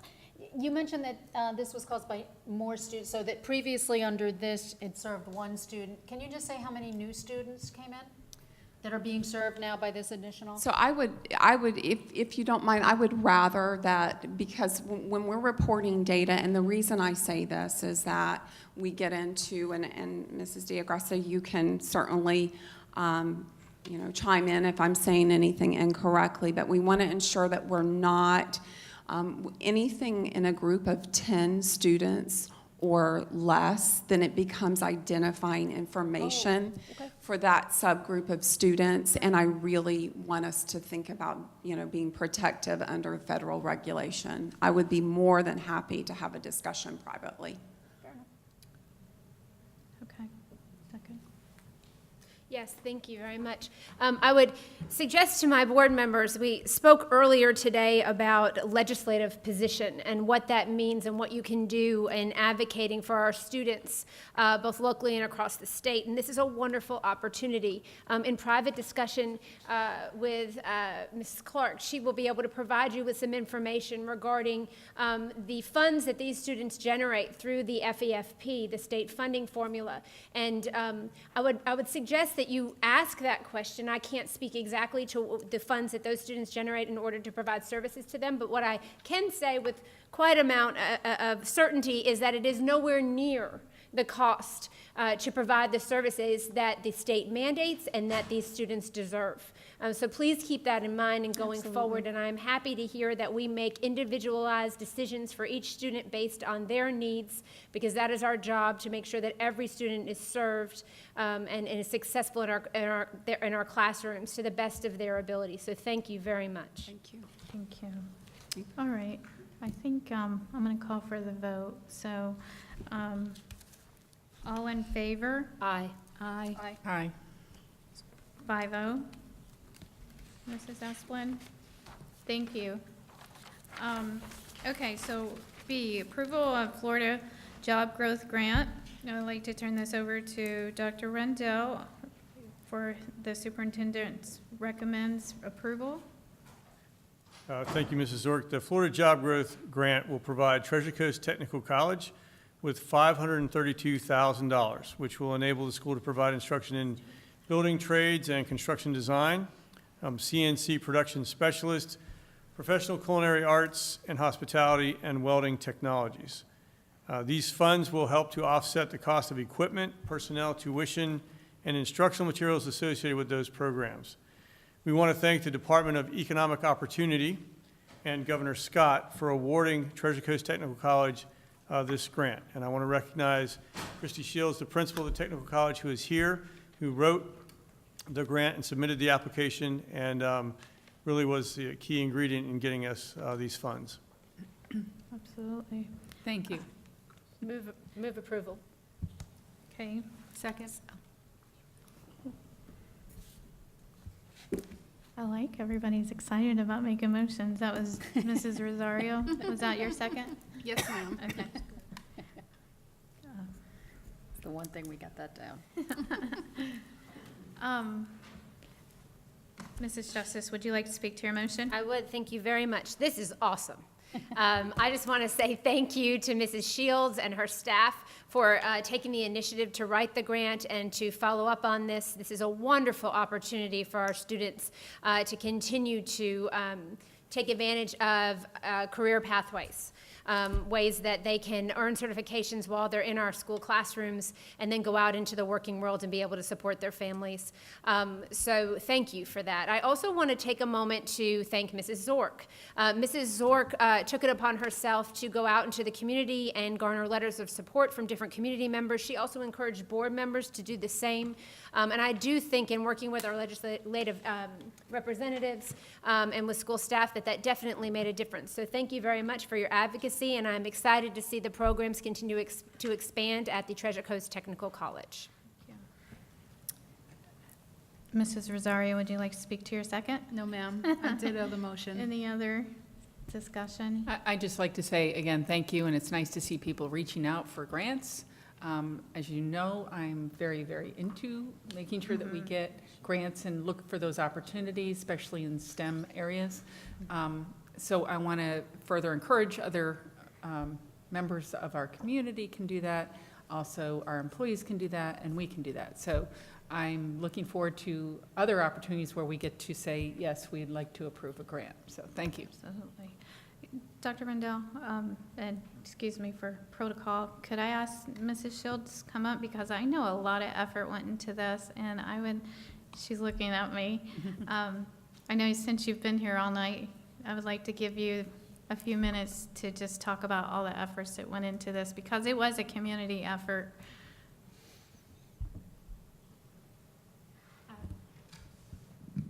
Good evening, Dr. Rendell and school board members. Thank you. I am very fortunate and honored that Governor Scott and the Florida Department of Economic Opportunity selected us for this grant.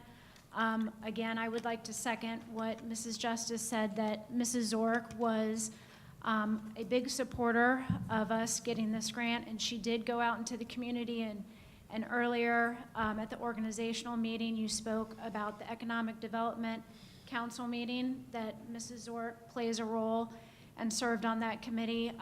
That meeting that I attended, I think, was very helpful in us securing this grant, because Florida Department of Economic Opportunity was at that particular meeting and recognized the need for us to get these workforce training dollars. So again, thank you for your efforts. It did help in us obtaining this grant. We're very excited about this opportunity because it is going to allow us to expand the career and technical education programs that we offer at Treasure Coast Technical College. Culinary Arts is one of the new programs that we will be looking at adding for August of 2019, as well as building construction trades. I'm happy to report that our welding program has started. We have 19 students in the program, and it's just going awesome. I'm really excited about it and very proud of it. So again, thank you. Thank you. Thank you. Thank you Thank for all your you. effort. Oh, yes, go ahead. At a previous workshop, we also discussed some of the expanded opportunities that will be happening at the Treasure Coast Technical College, culinary arts, perhaps an early education program. So again, if you'd like to see some of the plans in the future for the technical college, please refer back to that workshop. Was that also the 10/23?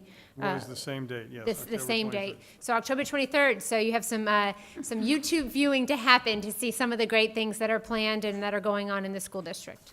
And thank you to Aaron Grawl and Debbie Mayfield Absolutely. for their support of this in Tallahassee. We do appreciate that. Okay, at this time, I would like to call for a vote to approve the Florida Job Growth Grant. All in favor? Aye. 5-0.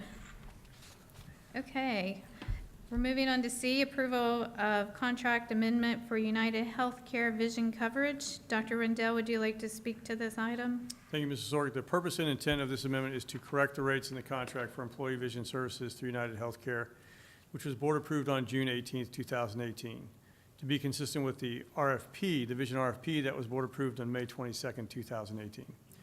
The rates are not going to change for employees. The rates in the amendment are the rates that we have been charging and are correct.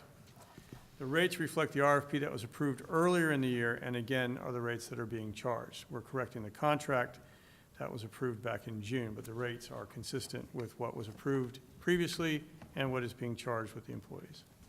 Okay, thank you. I need a motion to approve. Move approval. Second. Dr. Schiff. Okay. So would you like to speak to your motion, Mrs. Justice? No, thank you. Okay. No? Any other discussion? I would. Okay. I thank you for that, because that was a question that I had for you. When I saw two different rates, I'm concerned that we're just kind of slipping this in for our employees, and I wanted to make sure that we were following through with what we said we were going to do. So I appreciate that clarification. I know you mentioned that it was a fee-based schedule. It's a commission-based schedule. Okay. The decision in the past, the renewal of these contracts and some of these other contracts were commission-based. And then there was a discussion at an audit committee. The board had an audit committee, and the audit committee at their meeting talked about that they would make a recommendation that these contracts going forward would be fee-based, fixed rate or whatever. Some staff in the finance department acted on that recommendation and changed some of the contracts to fee-based. That was not direction from the board. The board had not given that direction. So when we implemented the contracts, we went back to the original RFP, which was commission-based. So the rates haven't changed. We're just correcting the contract. Okay, that is why I brought that item up before. I thought it was a consent item, so thank you. Yep. All right. So, no more discussion? Are you okay? Okay. All in favor to approve the contract? Aye. Aye. 5-0. Mrs. Esplin? Okay, we have an add-on D. Do you have that in front of you? Okay. Okay. This is one of those unpleasant public items that we prefer to, my preference is not to name the name. out of courtesy of the employee. So this is an approval to terminate support staff employee. Dr. Rendell is recommending this for approval. Dr. Rendell? Thank you, Mrs. Zork. We're seeking approval for the termination of the named employee. The grounds for the termination are contained in the charging letter, which is in the backup. Did everyone have a chance to read the? Yes. Okay. So at this time, I'm going to call for a motion for approval. I make a motion. Second.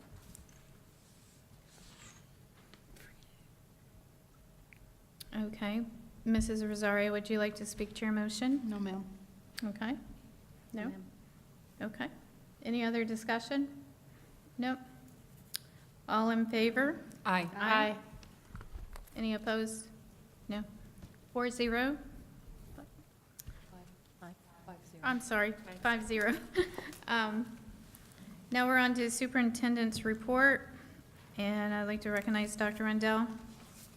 Thank you, Madam Chair. I'm going to be brief because I know we got a couple other things to discuss, but 2 hours ago seems a lot longer than 2 hours ago, but 2 hours ago when we began this business meeting, we began with a lot of celebrations. We do that to celebrate what is going right in our school district and our community. We take the time to honor our employees who have been recognized, either by us or by other organizations. We take the time to honor members of our community, such as Dr. A. Ronald Hudson. We take the time to celebrate the accomplishments of our students and staff, the fact that we generated money to donate to a community in the Panhandle. That kind of stuff needs to be celebrated, and we need to take the time to do that. There's been some criticism about the amount of time that it takes for us to conduct these celebrations, and when we have the musical performances, it goes even longer. But if you think about it, it's maybe 15, 20 minutes out of our meeting to celebrate a lot of really, really good stuff.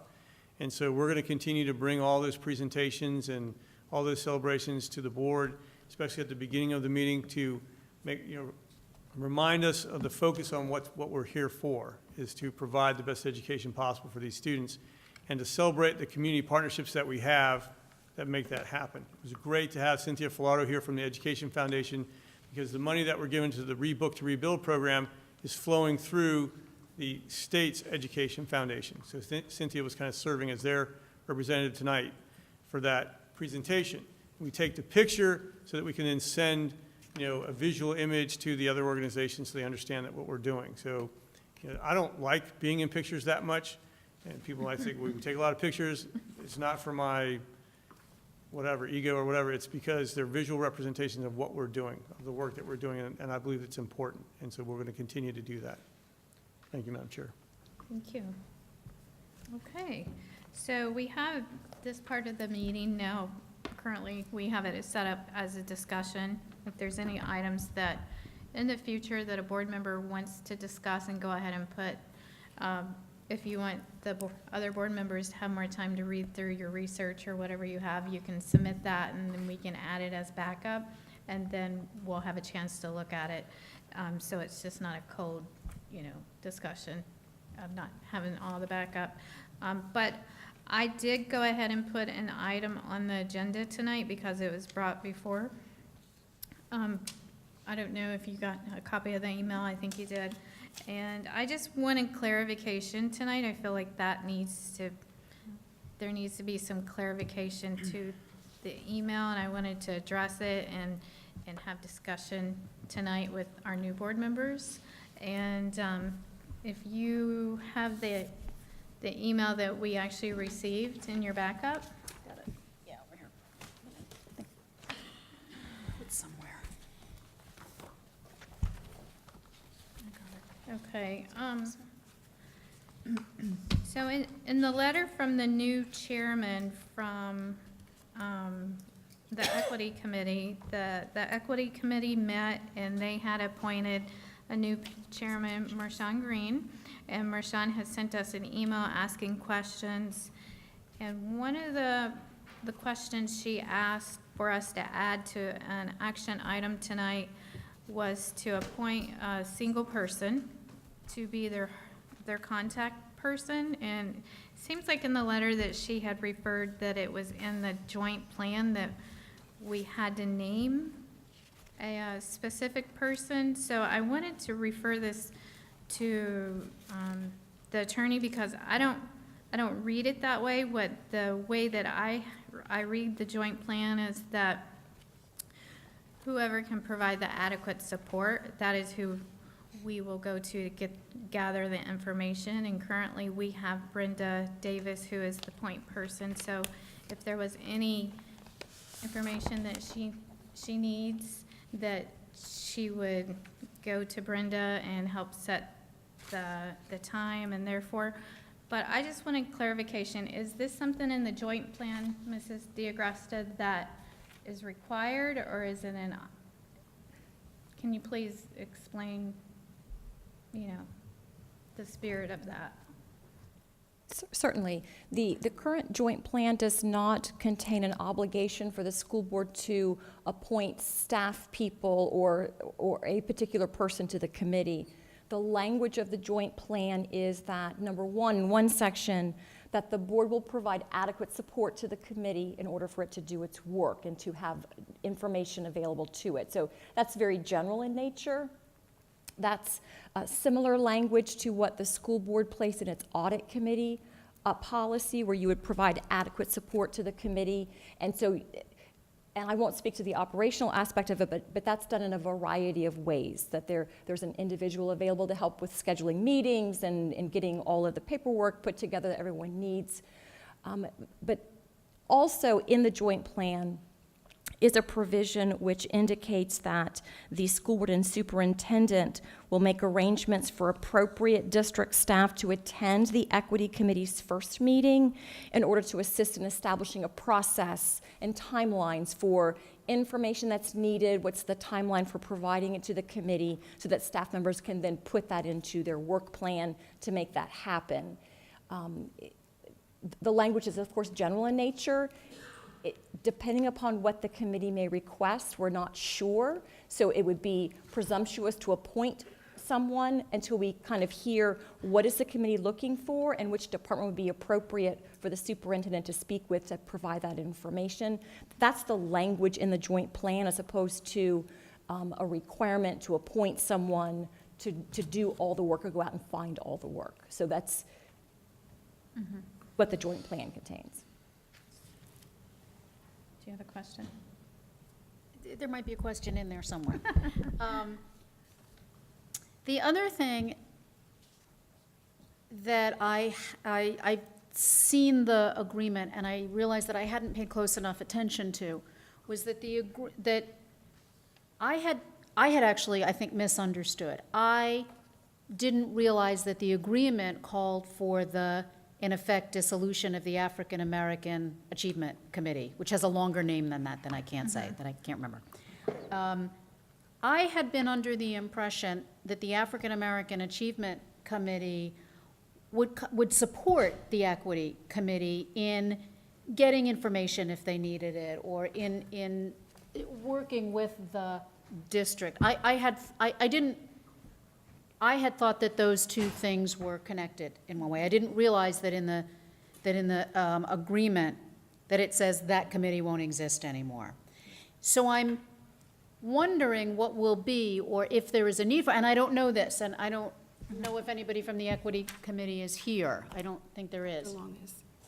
Miss Hi. Oh, Chris Taylor. There you are. I'm not clear, and I don't know if it's appropriate to have them speak to this, what the Equity Committee needs in what way, and how we set up a structure for that. I had thought that would be a vehicle for it. So that's what I'm left wondering. Just to clarify, have the Equity Committee members met with the chair as a group yet? Could we invite him up so we can ask questions, or we can't do that? I don't think that we. Want to do that? This I is don't know the either. discussion part of No. our meeting, correct? Right. Okay. Being that he's not the chair, Right. I don't know if he really has enough information since they've only met one time. If you have questions, we might. Well, like that, like have you Yeah. met with the chair? They have not. It is my understanding that the Equity Committee met, the two members from the, that the school board has we approved, Right. 2 members, the school board, and 2 members to that committee, and then the NAACP approved 2 members, and then those 4 people met. Right. Correct me if I'm wrong, Ms. Diagresta, at some point. They met and they decided upon a chairperson, but that chairperson was not in attendance at the time, and it is my understanding that they have not met as a collective body as of yet. I just wanted to clarify that. But there is a meeting scheduled for. December It's not a criticism, it's just an observance, just to bring all of our board members up to speed. Right. December 3rd, Monday, 5 PM here in the TEC. And I believe Brenda sent out a doodle, which is where you're familiar with the doodle. Used them a million And times. Yep. so at the time, it seemed like the TEC wasn't available, but we found out that it was available because the chair had requested for the audio. And that is something that we just implemented as a board just a few months ago, is that any board committee that we direct is now audio, so at minimum, and so it's a better setting in here, and it's my understanding in the first meeting, there was some technical difficulty with the audio, but they fixed it, and the audio from that meeting, have you had the opportunity to listen to it online? Okay, so it is online, and all their meetings will always be public like that if people can't attend. But at this time, my personal feelings are that it's too soon to appoint someone to be a specific person until we really see which direction they want to go. And then I don't know, do we want to appoint someone over here? And then what if they have a data question and we've already appointed the person in curriculum over here? So the way I envision this is that we just have whatever the equity committee needs, we're all, in a timely manner, we're gonna give them that information, no matter what, so. Can I? Go ahead. Yeah, in the note, it says, would you please, place this selection as an agenda item? I can read this, right? This is not? Yeah, okay. absolutely. It is necessary that this person is selected for us to continue. We need a neutral staff member to communicate with in order to set times, places, et cetera. So they are asking for somebody before they meet, right? Or is this a different No, it's the person same. or question? Or they can meet without that being set, is my understanding. That, for us to appoint someone tonight, who would you appoint? Because I know you so just much got- about everybody. Right. I just feel like it's too soon to even. So let's flip this a different way. So if the structure is a particular way now, where they go through Brenda to get, meetings and times and places like that, once they meet, and if they have a recommendation or if they have a suggestion, can we change that? If they have a suggestion for a staff So member? so as I'm reading this, they want somebody who is perceived to be neutral, this is not private, right? No, it's Right. It's actually backup, so. Okay, they want someone who's neutral, they want someone who doesn't go through Dr. Rendell to get documents, set up agendas, et cetera, et cetera. And they're asking us to consider who that person might be. If we don't know that now, and we're saying, we'd like you to give, are we saying, sorry, my back is to you. We'd like you to give us give us some clarity on who are you asking for, in what department, what is the scope of needs, what's the scope you're asking for? It's work for somebody, right? So can we do that after they meet, or? May I? Yeah, please. you know, much like this school board and having a chair, the chair serves as it's a servant leader. You serve at the pleasure of your fellow board members. And no one board member has more weight in any capacity. We only hold the ability to take action in consensus. So I think that's a good reminder to us. This committee has not met yet, so they have elected a chairperson. Each individual committee member holds the same weight on that committee, and so I think it's important that we respect all of the committee members to allow them to have a conversation about what they would like to do going forward. I applaud Ms. Green. She's been chosen as chair. She is an extremely intelligent young lady who I know has done a lot of advocacy work for our community, and I am thankful for her being willing to serve in this capacity. And I would think that she would probably like the opportunity to sit with her committee and to hear some of the perspectives from, again, the 2 district staff people that have been appointed by our school board and the 2 people that have been appointed through the NAACP. This is a sunshine committee. They cannot discuss this outside of it. So mind you, Mrs. Green has not been able to have any private conversations with anyone on the committee. Their work happens in the sunshine much like ours. So that would be my personal interpretation. I think it would be premature for us to take any action because I would like for them to all meet so they can all have an equal weighted perspective out of fairness to all of the committee members. Thank you. My point on this was, I did not think it was a requirement of the board. So, you know, as a board, if, let's say we have 3 people that we prefer to direct the information to gather, because at any one given time, we might have assessment that's right in the middle of assessment season. And so, you know, to say we want, you know, a certain person to be that point of contact might not really benefit that committee because he will not be able to dedicate, or she, the time to gathering that information. So, you know, we are here to provide, in my opinion, we're here to provide any information that they want. I'm a little reluctant in appointing one person because I just don't know if it would be beneficial to appoint one person at this time until we really know what they're going to start looking at. Point of clarification, I think this might go to Ms. DeGresta, and might be irrelevant. But they're required to meet 4 times a year. Are they able to meet more than that if they want? Madam Chair. Yes, ma'am. There is language in the joint plan that allows the chairman of the equity committee, in special circumstances, to schedule additional meetings, you know, with that committee. Yes. Any questions? I have a question about finances. Okay. She also put in here that an IT person will be, probably have to be paid overtime. Do we have a budget for that? No, we do not. Okay, so how much money do you think we need to look at, and where could you find it?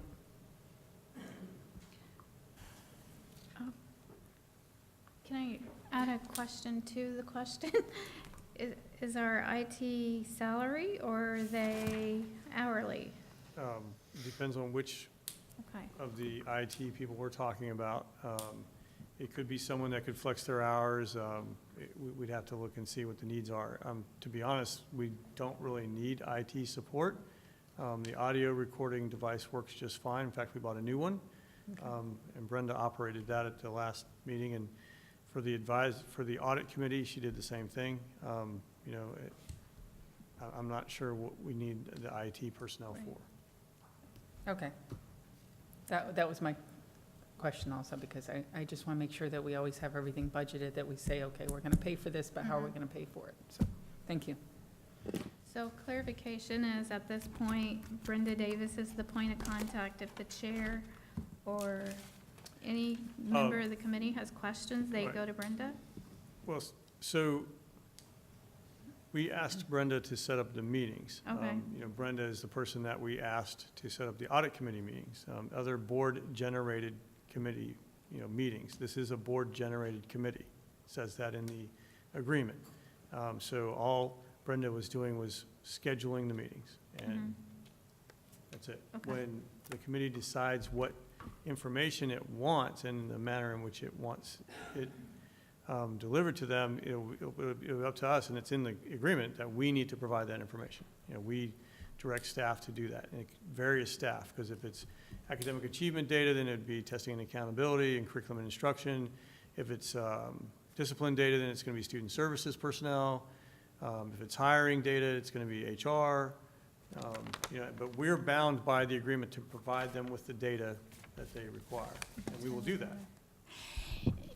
So, just for clarification, because as you say that, it lends some context. I think also, though, is what they're asking for somebody who is a point person. So if there are all of those different things you just mentioned, and not having to go to every single department to get those, but there is a person who sits in some central way that can facilitate that process. And the level at which that person sits, whether that person's an executive assistant, or that person is a department head, or that person is I don't know at what level, but it's different things that will be able, at different levels, to get information from all of those different departments. And I think that's different, and I think what I hear is that's different also than an executive assistant setting up meetings, but rather somebody to facilitate access to information in a way that doesn't leave them scrambling, trying to figure out who is this person and where do I go and how do I get to that, and that they have some both freedom and flexibility in that. And some, what's the word I want? Not discretion, distance in a way. That's not the word I'm looking for, but. There's no mention of a single person being designated in the agreement. The board has committed to providing the information that's required, that's requested. May I ask for something? So some clarification, Ms. Giagressa, can you speak a little bit about the history of the agreement and the mediation process, the resolution coming together, and then the judge accepting the resolution once both parties had signed? Certainly. Go ahead. May I? Thank you. When the school board several years ago determined that it would seek unitary status with regard to the desegregation case that had been pending for quite some time, one of the processes that was requested by the local NAACP was to engage in a formal mediation process. And our trial judge made the determination to appoint a senior judge, a senior district court judge, to be our mediator, and that individual splits his time between a Miami courthouse and a Fort Pierce courthouse. And so the structure that was put in place for us was for the parties, both the Indian River NAACP as well as the school board, to meet in mediation sessions with a district court, a senior district court judge, to try and work through the various issues that we needed to discuss. And after working on that for a period of time, the direction given was for the parties to put in writing and begin passing back and forth a document for the sharing of ideas of how we could structure some sort of a plan forward for attaining unitary status in all the areas, not just the 3 or 4 areas where we initially had requested unitary status from the court. And so in many meetings, there was a lot of information shared between both the school board's representative in those mediation sessions as well as the Indian River NAACP representatives in those mediation sessions of language back and forth. So this joint plan is a culmination, if you will, of those discussions of ideas proffered by the local NAACP as to things that they believed were very important to be put in a plan. And it also includes some ideas and information that the school board also felt was very important to be in the plan, and then the two parties agreed that this would be our path forward, if you will. At the conclusion of the parties reaching that joint plan, we're required to submit it to our trial judge, Judge Williams, at the district court in Miami, and she entered an order approving it. So after we did our work, she has said, yes, this is the plan that the parties will move forward under operating, and she also is requiring the parties to periodically provide updates to the court as to how things are going. I think it's every 6 months we're required to give a little status report to the judge. So that's kind of that's our thumbnail sketch of how we got to today. So, may I? So just to clarify, so throughout, in the resolution, the school board, again, 2 appointees, NAACP, 2 appointees, then those appointees needed to meet together to elect a 5th person who could not be an active member of the executive committee of the local NAACP or a school board employee. And they have now done that, but that person wasn't in attendance at that first meeting, is that correct? Yes, that's correct. I was there. The next step would be for all 5 of the people to meet together. Yes, ma'am. The joint plan is actually very specific to get the committee up and running because there was joint concern that an advisory committee sometimes takes a while to get itself up and running. And there's specific language in the joint plan that requires all 5 members to get together and to have their first meeting and plan their work and their schedule and their future meetings very quickly. So yes, that was all laid out in the joint plan. Okay, thank you. Thank you. I know this is going long and it's a long night, but I think if that's what's decided and we see that's what's needed, then sure, we will appoint someone. And the only person that I think that would make logical sense would be Dr. Deborah Long to be the point person. And then because she's our equity coordinator, she's looking at me like, what are you doing have her as our the point person. But that's just, that's something that we would have to vote on. But the plan doesn't have written language that says that we have to appoint someone. No. So sorry. So what it does say is that the school board and superintendent shall make arrangements for appropriate district staff to attend the equity committee's first meeting and to assist with establishing an appropriate process by which the equity committee will request and receive data information from the school district. Mm-hmm. So this is different from appointing someone, because the language in the contract does not say that we have to appoint someone. It only says that we have to make sure that someone is present at their first meeting to assist them. And their first meeting is coming up. So I'm feeling the urgency to focus on this so that we're sure to have someone there for the first meeting rather than appointing someone at this point to something we're not sure of. Mm-hmm. The other thing that I notice is we have already appointed 2 district personnel on our part I'm sorry, I keep looking this way and you just okay. realized you're behind me. I love the back of your I'm head. so sorry. It's okay. And since we already appointed, I was here when the 2 people were appointed, and the suggestion was that the 2 people appointed who were district personnel would also be the people to receive the data. Since they are already here, Chris, right? Chris would already be available to get the data that everybody needs. There does not have to be a mix and sunshine. We don't have to worry about appointing an extra person. Why can't the 2 people who are already on the committee in their first committee meeting assign the 2 people who are in the school board to that task? They're on the committee for that purpose. Why do we have to assign someone else to that? So I think that it would be, I'm sorry, Terry, I think, Mrs. Barrenborn, I think that it would be incumbent upon the committee to make those decisions because that's their committee, even though it's a school board appointed committee.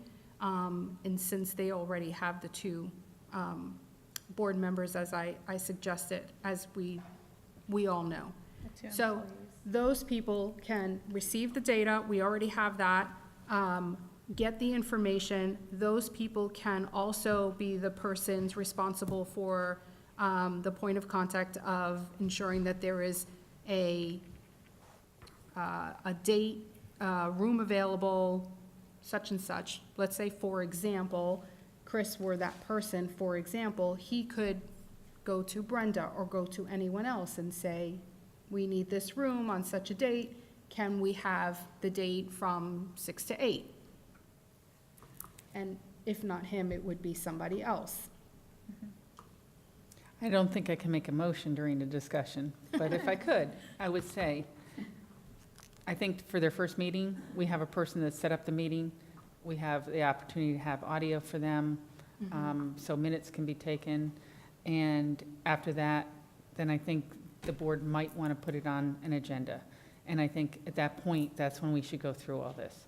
I think right now, we're spinning our wheels, and we're just having a discussion that maybe isn't the right time or the place. I think let them start, like we said, let them come together. I don't even know if it's the board's decision or the superintendent's decision, because I haven't really gotten a chance to go through that in clarity to find that out. Thank you, I appreciate that. Well, tonight is a discussion item, and we were sent this email, and we were asked to put it as an action item, and I just wanted to explain that there's a lot that has to be considered before we even brought it up for an action item, and that we're not ignoring the request. It's just, right now, the timing is not good to be asking for that, because, like you said, the committee needs to meet. And I feel like you guys need to get in place a little longer to really know a little bit more background behind the scenes of what had happened and what was the commitment, and have a little bit more information before we brought it up for an action item. Go ahead. Can I ask Ms. DeGresto a question? In the email, it says, the committee is at the same level as the school board on the organizational chart. Is that accurate?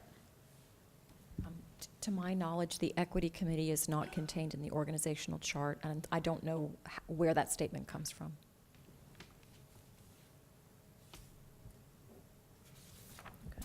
Okay, I'm sorry, Madam Chair. Can we have a resolution here tonight as to who we are assigning to their first meeting?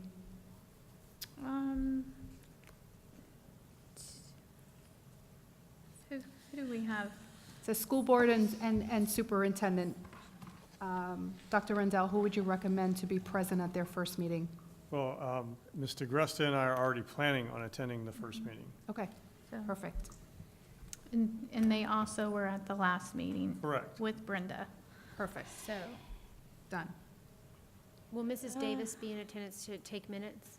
Yes, ma'am. Ms. Davis will be there to take minutes and make sure the audio recording is facilitated. Is it possible, and I don't want to belabor this ad nauseum, but is it possible to have somebody who is not connected with the superintendent's office, who's in a different capacity, who's not, as a neutral person, who's not involved in the lawsuit, who was not involved in making the agreement? You know, somebody who is neutral in terms of their history and responsibility and, you know, sort of where they sat in the history of this. That's what I'm hearing here. And who is that person? Right, Yeah. But I'm sorry, but we're not, the email is not a legal document. We have to go by the legal document that was given to us judicially. And the legal document given judicially states, again, the school board and superintendent shall make arrangements for appropriate district staff to attend the equity committee's first meeting and to assist with establishing an appropriate process by which the equity committee will request. Now, anyone can be appointed to be there at their first meeting, but not everyone may be able to assist with the specific information that they need for their first meeting. It would seem appropriate. Dr. Rendell and Mrs. DiAgresta, it doesn't seem like they're going to attend every meeting, it's just the first meeting. So this is just for the first meeting only, just as what's written in the document. Is that accurate? Is that true? That you guys were planning to attend the first meeting, but not necessarily successive meetings? You can go and then I'll go first. As board counsel, with regard to board-established advisory committees, usually I attend the very first meeting of the committee to provide training to the committee members with regard to, and some of you will know what I'm talking about, sunshine law, public records, and some ethical issues for advisory committees so that they understand that. I understand from an email from Ms. Davis that perhaps they're not interested in that, which is fine, but I was still planning to attend that first meeting to see if there was some support I can provide. But typically, I do not attend advisory committee meetings unless there's a specific question that they need answered that I can help them with. Can I, okay, just, Mrs. DiAgresta? Yes, ma'am. With the committee not meeting formally, who was able to make that decision that the committee members weren't going to be trained on the sunshine? Because by law, there are penalties associated. I mean, we're talking about fines, imprisonment, and so forth. It's not something to, I think we will, I think we might not. I mean, it's very serious, so I'm just concerned who said we're not going to offer the sunshine training. The email that was shared with me came from the new chairman of this equity committee, indicating that the NAACP members would be trained by NAACP lawyers. I didn't read that in this email. It's not in this email, no. I was provided with a different email from With her individual. She made a recommendation or a offer that this is what I can do, and it sounds like it was denied because there's going to be training from outside. But I'm thinking, how could we do that by the sunshine? How could two of the members? I'm not going to comment That's why on that. I don't understand how we could, it really breaks my heart because I'm thinking this committee's supposed to be working together and be collaborating together and trying to come up with solutions. I don't like this, these few getting trained over here and the others not being offered to be trained by, I don't know. Is that true? Were the others not offered to be trained in that, or was it, May I make? The school, in the resolution, Dr. Rendell had some copies of the resolution. I had asked if we could just in case someone would like to refer to them, perhaps you could pass them down. Just to be clear, the equity committee, the school board was tasked with creating the equity committee. As an advisory committee, it would be my personal opinion that any time a committee is created by the school board, that it be a requirement that the committee go through proper education about sunshine and all of the different things, as this is a school board created committee, much like the audit committee was. That would be my personal opinion. can that be mandated if it's a school board committee? It's our committee.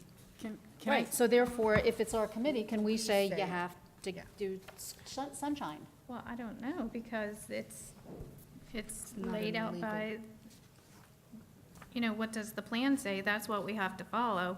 Yes, maybe that's hindsight. Is that something that we should have put in there and we didn't think about? Or is it something that maybe the board, the equity committee, can ask for that? May I? I'm still going to come back to the same statement, the same sentence. At the first meeting, and to assist with establishing an appropriate process. That would fall directly in line with establishing appropriate process to ensure that they are following sunshine law specifically, with a school board committee.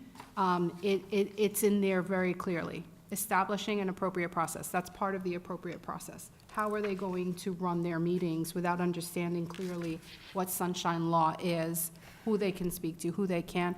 I mean, Mrs. DeAgresta could do that in probably 20 minutes. It's not going to take the whole. Right. Yeah. I'd like It's not, it's not going to take up their whole meeting, but they're there for that purpose. And then moving forward, we shouldn't have to worry about that.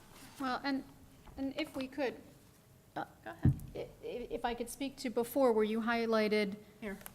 Yeah, that part where you Page 3. highlighted. No, I got that. The district staff to attend the equity committee's first meeting, et cetera. But it also says on page 2, the school board shall provide adequate support to the equity committee to execute and discharge its responsibilities and shall ensure that the equity committee has timely access in a manner through channels to be determined in the school board's discretion, et cetera, et cetera. That's different than who are we providing at the first meeting. Correct. This is an ongoing basis, and I think that's the conversation Yeah. that we were having, not who's going to the first meeting, but that there is a request for, that they have timely access, et cetera, et cetera. So it's much broader than just who's showing up to the first meeting. Yeah, we were talking about two different things, you're right. And I think we moved on from that and said that we were going to, I believe, Madam Chair said that we were going to move that, who we were going to appoint to be their point person, if we needed one at all, until after their first meeting. And then I requested to discuss who are we going to ask to be there for their first meeting, because they were two different items.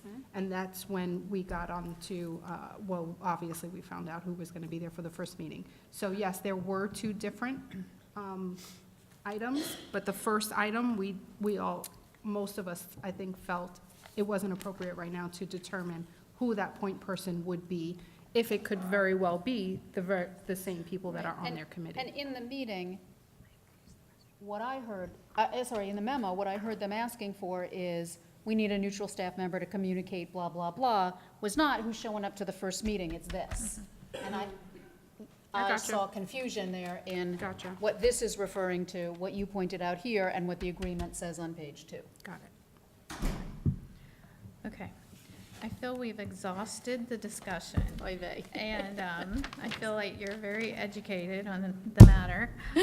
If you're not, we can keep going, but I think we're done here. And I just like with the audit committee, I like the structure of having Brenda and Dr. Rendell there and Mrs. DeAgresta, and that's, that's And already perhaps set we can forth. put on our December 11th meeting after they've met, and we get recommendations from them of who they're looking for this ongoing person.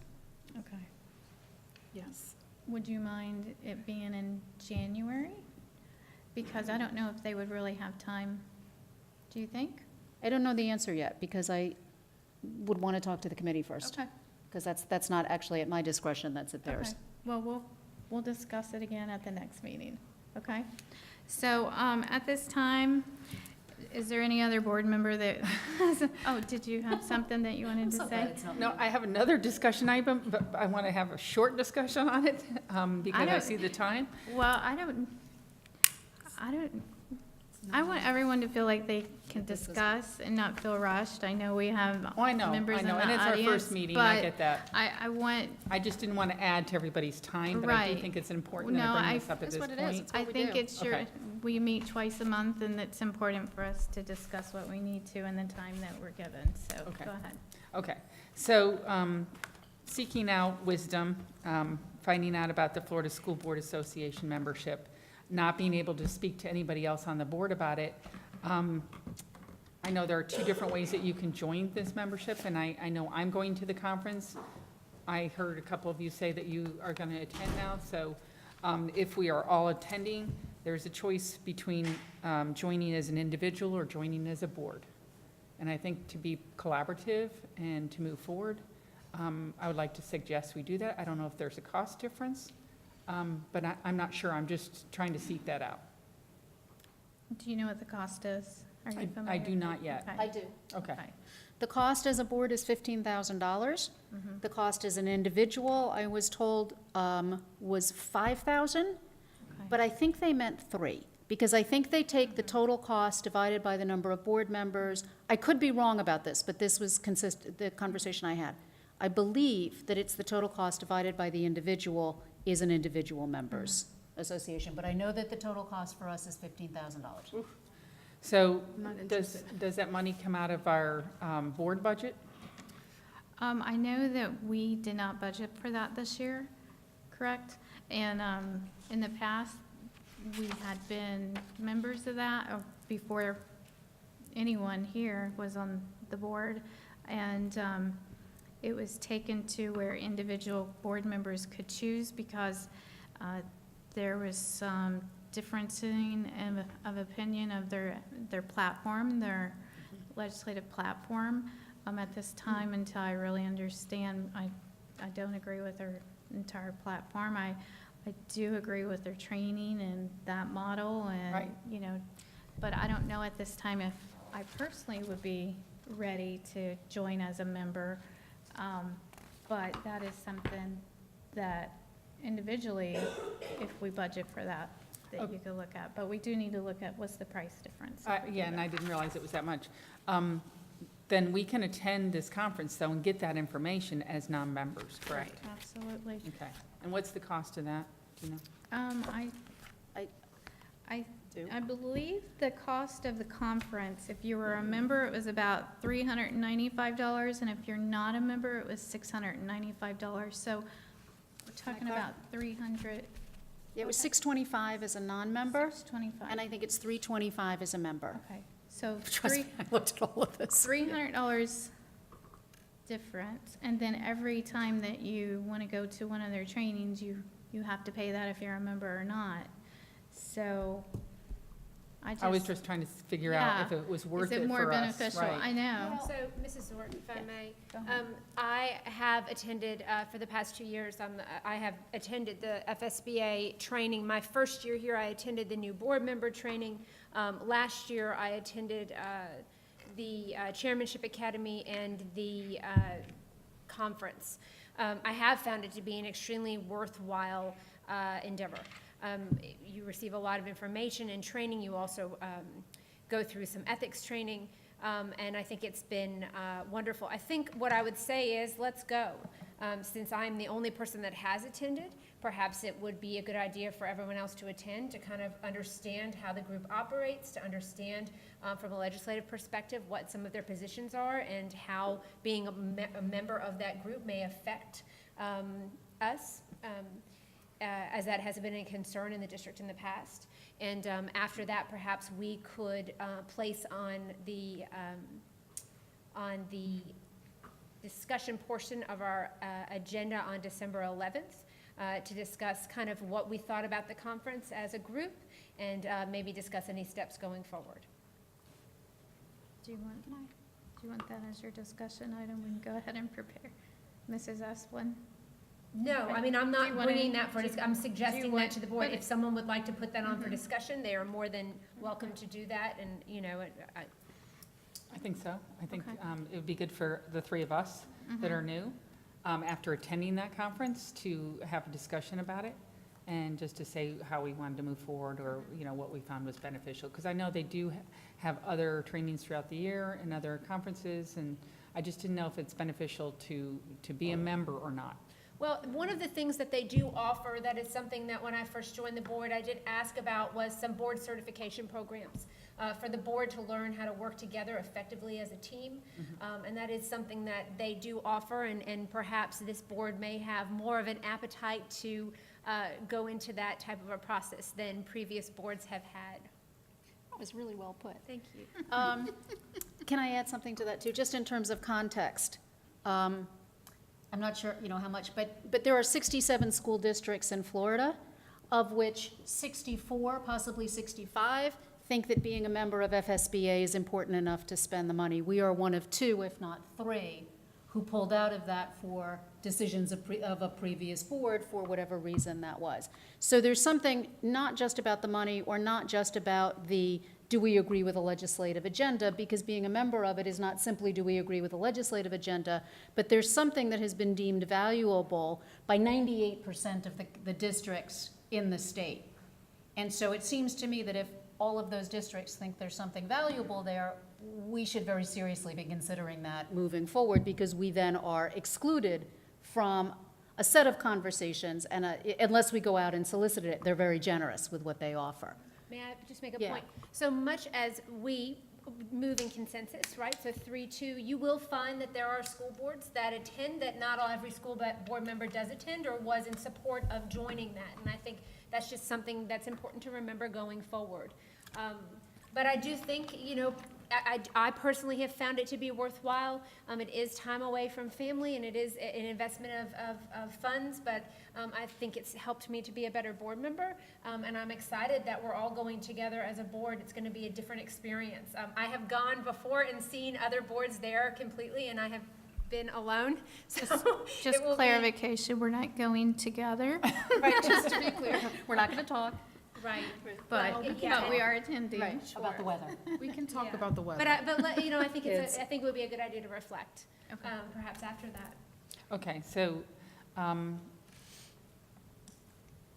clarification, I think this is to our attorney. I know we had a really good crash course in sunshine law. But I think that to get to know each other too, is that possible to have a luncheon and just talk about our families? Or is that not possible because it looks not like we should do that? I'm going to answer you in two different ways, which I know people love about lawyers. I am going to say to you that from a legal perspective, it is not a violation of the Sunshine Law for 2 or more school board members to meet socially, have a meal together, and have a discussion, but you may not discuss anything with regard to school board business. So that's my first answer. My second answer to you is please, and this is not the legal answer, but please be aware of the perception of such a group. And please be prepared to explain that this was a getting to know you, my parents come from wherever discussion, as opposed to any substantive discussion about any possible school board business. But sometimes it's the perception that you cannot overcome. But that's not the legal answer. Can I say Oh, this yeah, of from course. experience? With my husband being a commissioner, and he's going into his 7th year now, I believe it's like his 3rd year, he was in Tallahassee standing next to another Indian River County commissioner, and there was a reporter there that snapped a picture, and it made it into one of the media blogs, and there was a ethical complaint filed against him, and he had to basically redeem himself because it almost felt like he was guilty, and he had to prove his innocence.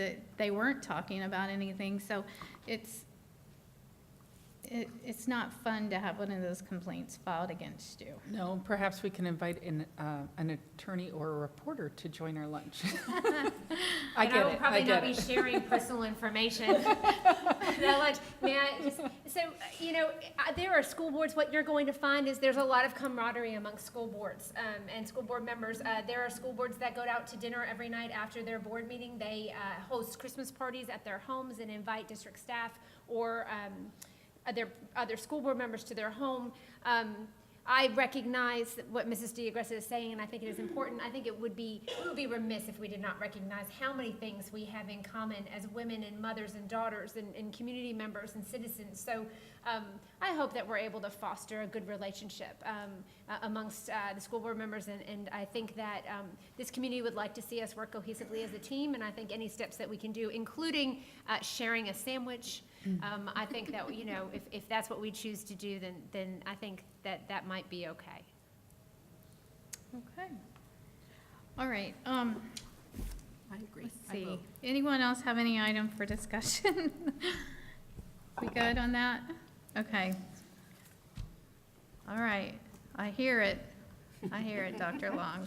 It's time for turkey, right? So at this time,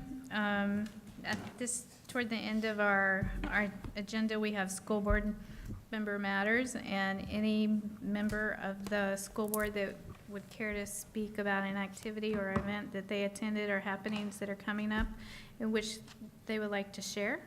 Yes. I would, oh, Go ahead. okay. I attended the Veterans Day celebration at Storm Grove Middle School. The students were respectful, the band was wonderful, but unfortunately, the rain drove us inside, so we didn't get to hear the orchestra or the chorus perform. But I know they were ready, and they were dressed, and they were prepared. Chief Master Sergeant Dews gave a moving speech to a packed cafeteria, and I'd like to commend Principal Bieber and the staff and the faculty for preparing the students and conducting such a great Veterans Day celebration. I'd also like to publicly thank the veterans that attended that, as well as all veterans for their service. So, thank you. Thank you. Mrs. Rosario. I just wanted to thank everyone for this opportunity. I didn't take the mic after being sworn in.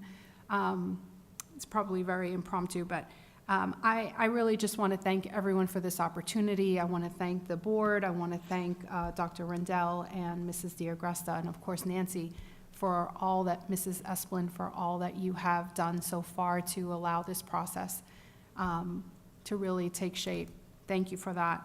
I want to thank all of the voters and for our community members, and I'm very excited for this opportunity. We have a long road ahead of us, and I'm honored and I'm blessed, and I almost am speechless, which is kind of hard for me, but that's exactly how I feel. My heart is full, and I'm just thankful for this. So thank you, and happy Thanksgiving to all of you. Ditto. Ditto. Thank you. Yes, so it's been a little while since we've had a meeting. We did have the Moonshot Community Action Network Summit, where there were a lot of different nonprofits, district staff, businesses coming together to discuss the Moonshot moment and working together to make literacy visual in our district and in our community. What does it look like if we're all committed to making sure that students are reading on grade level? And so that was a really interesting and exciting summit where business leaders were invited in to say, how can you weave this into your everyday operations? How can you make a commitment to literacy in students in the district, and how can we help you to do that? So thank you to everyone that attended. It was a great event, and we're very blessed to have the Moonshot Community Action Network bringing so many different stakeholders together to serve our students. I'd like to direct your attention quickly to the kids tag art display that is here in the district office. We had a kids tag art ceremony recently. All of the fifth graders across the district were encouraged in their art classes to participate in this program. Students were given the opportunity to make a tag for the front of a car. They could represent one of the sponsors. It was the Live Like Coal Foundation, and you'll see Be Kind, that's the winner. The Live Like Coal Award, the top winner. Harbor Branch was also a sponsor, so just a really, really wonderful opportunity. Dr. Rendell also selected a tag to represent the school district and awarded Superintendent for a Day to that student. So that'll be really fun. This is a really great example of our community coming together. I'm honored to serve on the board with Mrs. Carol Jean Jordan, Eric Flowers, Joe Flesher, Jeff Smith, Kira Hans, some really great community members coming together. Teachers were given $200 to use for supplies to make the tags. The tags will be sold at the school as a fundraiser, with all funds going back into the art program at the school. And there will also be a donation at the end of the year where more money will go back into our art classrooms. And as we see, when funding becomes difficult, some of those specials programs are programs that become at risk, and any opportunity we can take to put more money into those programs, and especially when we have community partners that want to help us do that, I will jump on it every time. So just really honored to represent the school district in doing this, excited for this opportunity. If anyone in the school district office or board members would like to purchase a plate, you're able to do that. Perhaps we can arrange through Mrs. Esplin, getting you to the right person through the tax collector's office to do that. Dr. Rendell has a plate on the front of his car, and the money will go back to that school. So a wonderful opportunity to celebrate our students. I want to congratulate the 3 new board members and Mrs. Zork on being named chair of the school board. This is an exciting time, and I'm happy and honored to serve with all of you. Happy Thanksgiving to all of our staff. I hope that you enjoy your time off with your family and friends. And thank you very much. Thank you. I just want to end by saying that, you know, it might seem like a cliche to say I'm here to be a servant of the community, and I'm honored to be your chair, and I'm looking forward to working with each and every one of you, and I hope to be a fair chairman and always be open to any ideas, different perspectives, and even if I don't agree, I want to have an open dialogue, and I just appreciate each and every one of you, and I appreciate you guys, or you ladies, for running, and I know it's not easy, and it looks a lot easier from the outside looking in, but I appreciate the time that you're going to serve, and it's my honor to be serving next to all of you. So with that, I say happy Thanksgiving, everyone, and you have 2 days to unthaw your turkey. Don't wait until the very last minute. At this time, we're almost done, I promise. Superintendent closing. Thank you, Mrs. Chair. A couple things. Number one, I want to thank the community members that came and helped support we had a reception for the new board members, and we had a lot of community members that took time out of their day to come and be a part of that. They don't normally attend school board meetings, and they probably will never come back, but or at least until the next reception for new board members. But I really want to thank them for taking the time out of their day to come and do that. We try to support all of our other agencies and organizations, so I was really happy that they came to support the 3 new board members. And it is, a thankful time for us here in our community. And I just wish everybody, staff, families, students, everybody, a wonderful and safe holiday. Enjoy your Thanksgiving. Thank you. Okay, with that, I'd like to adjourn this meeting at 9:17.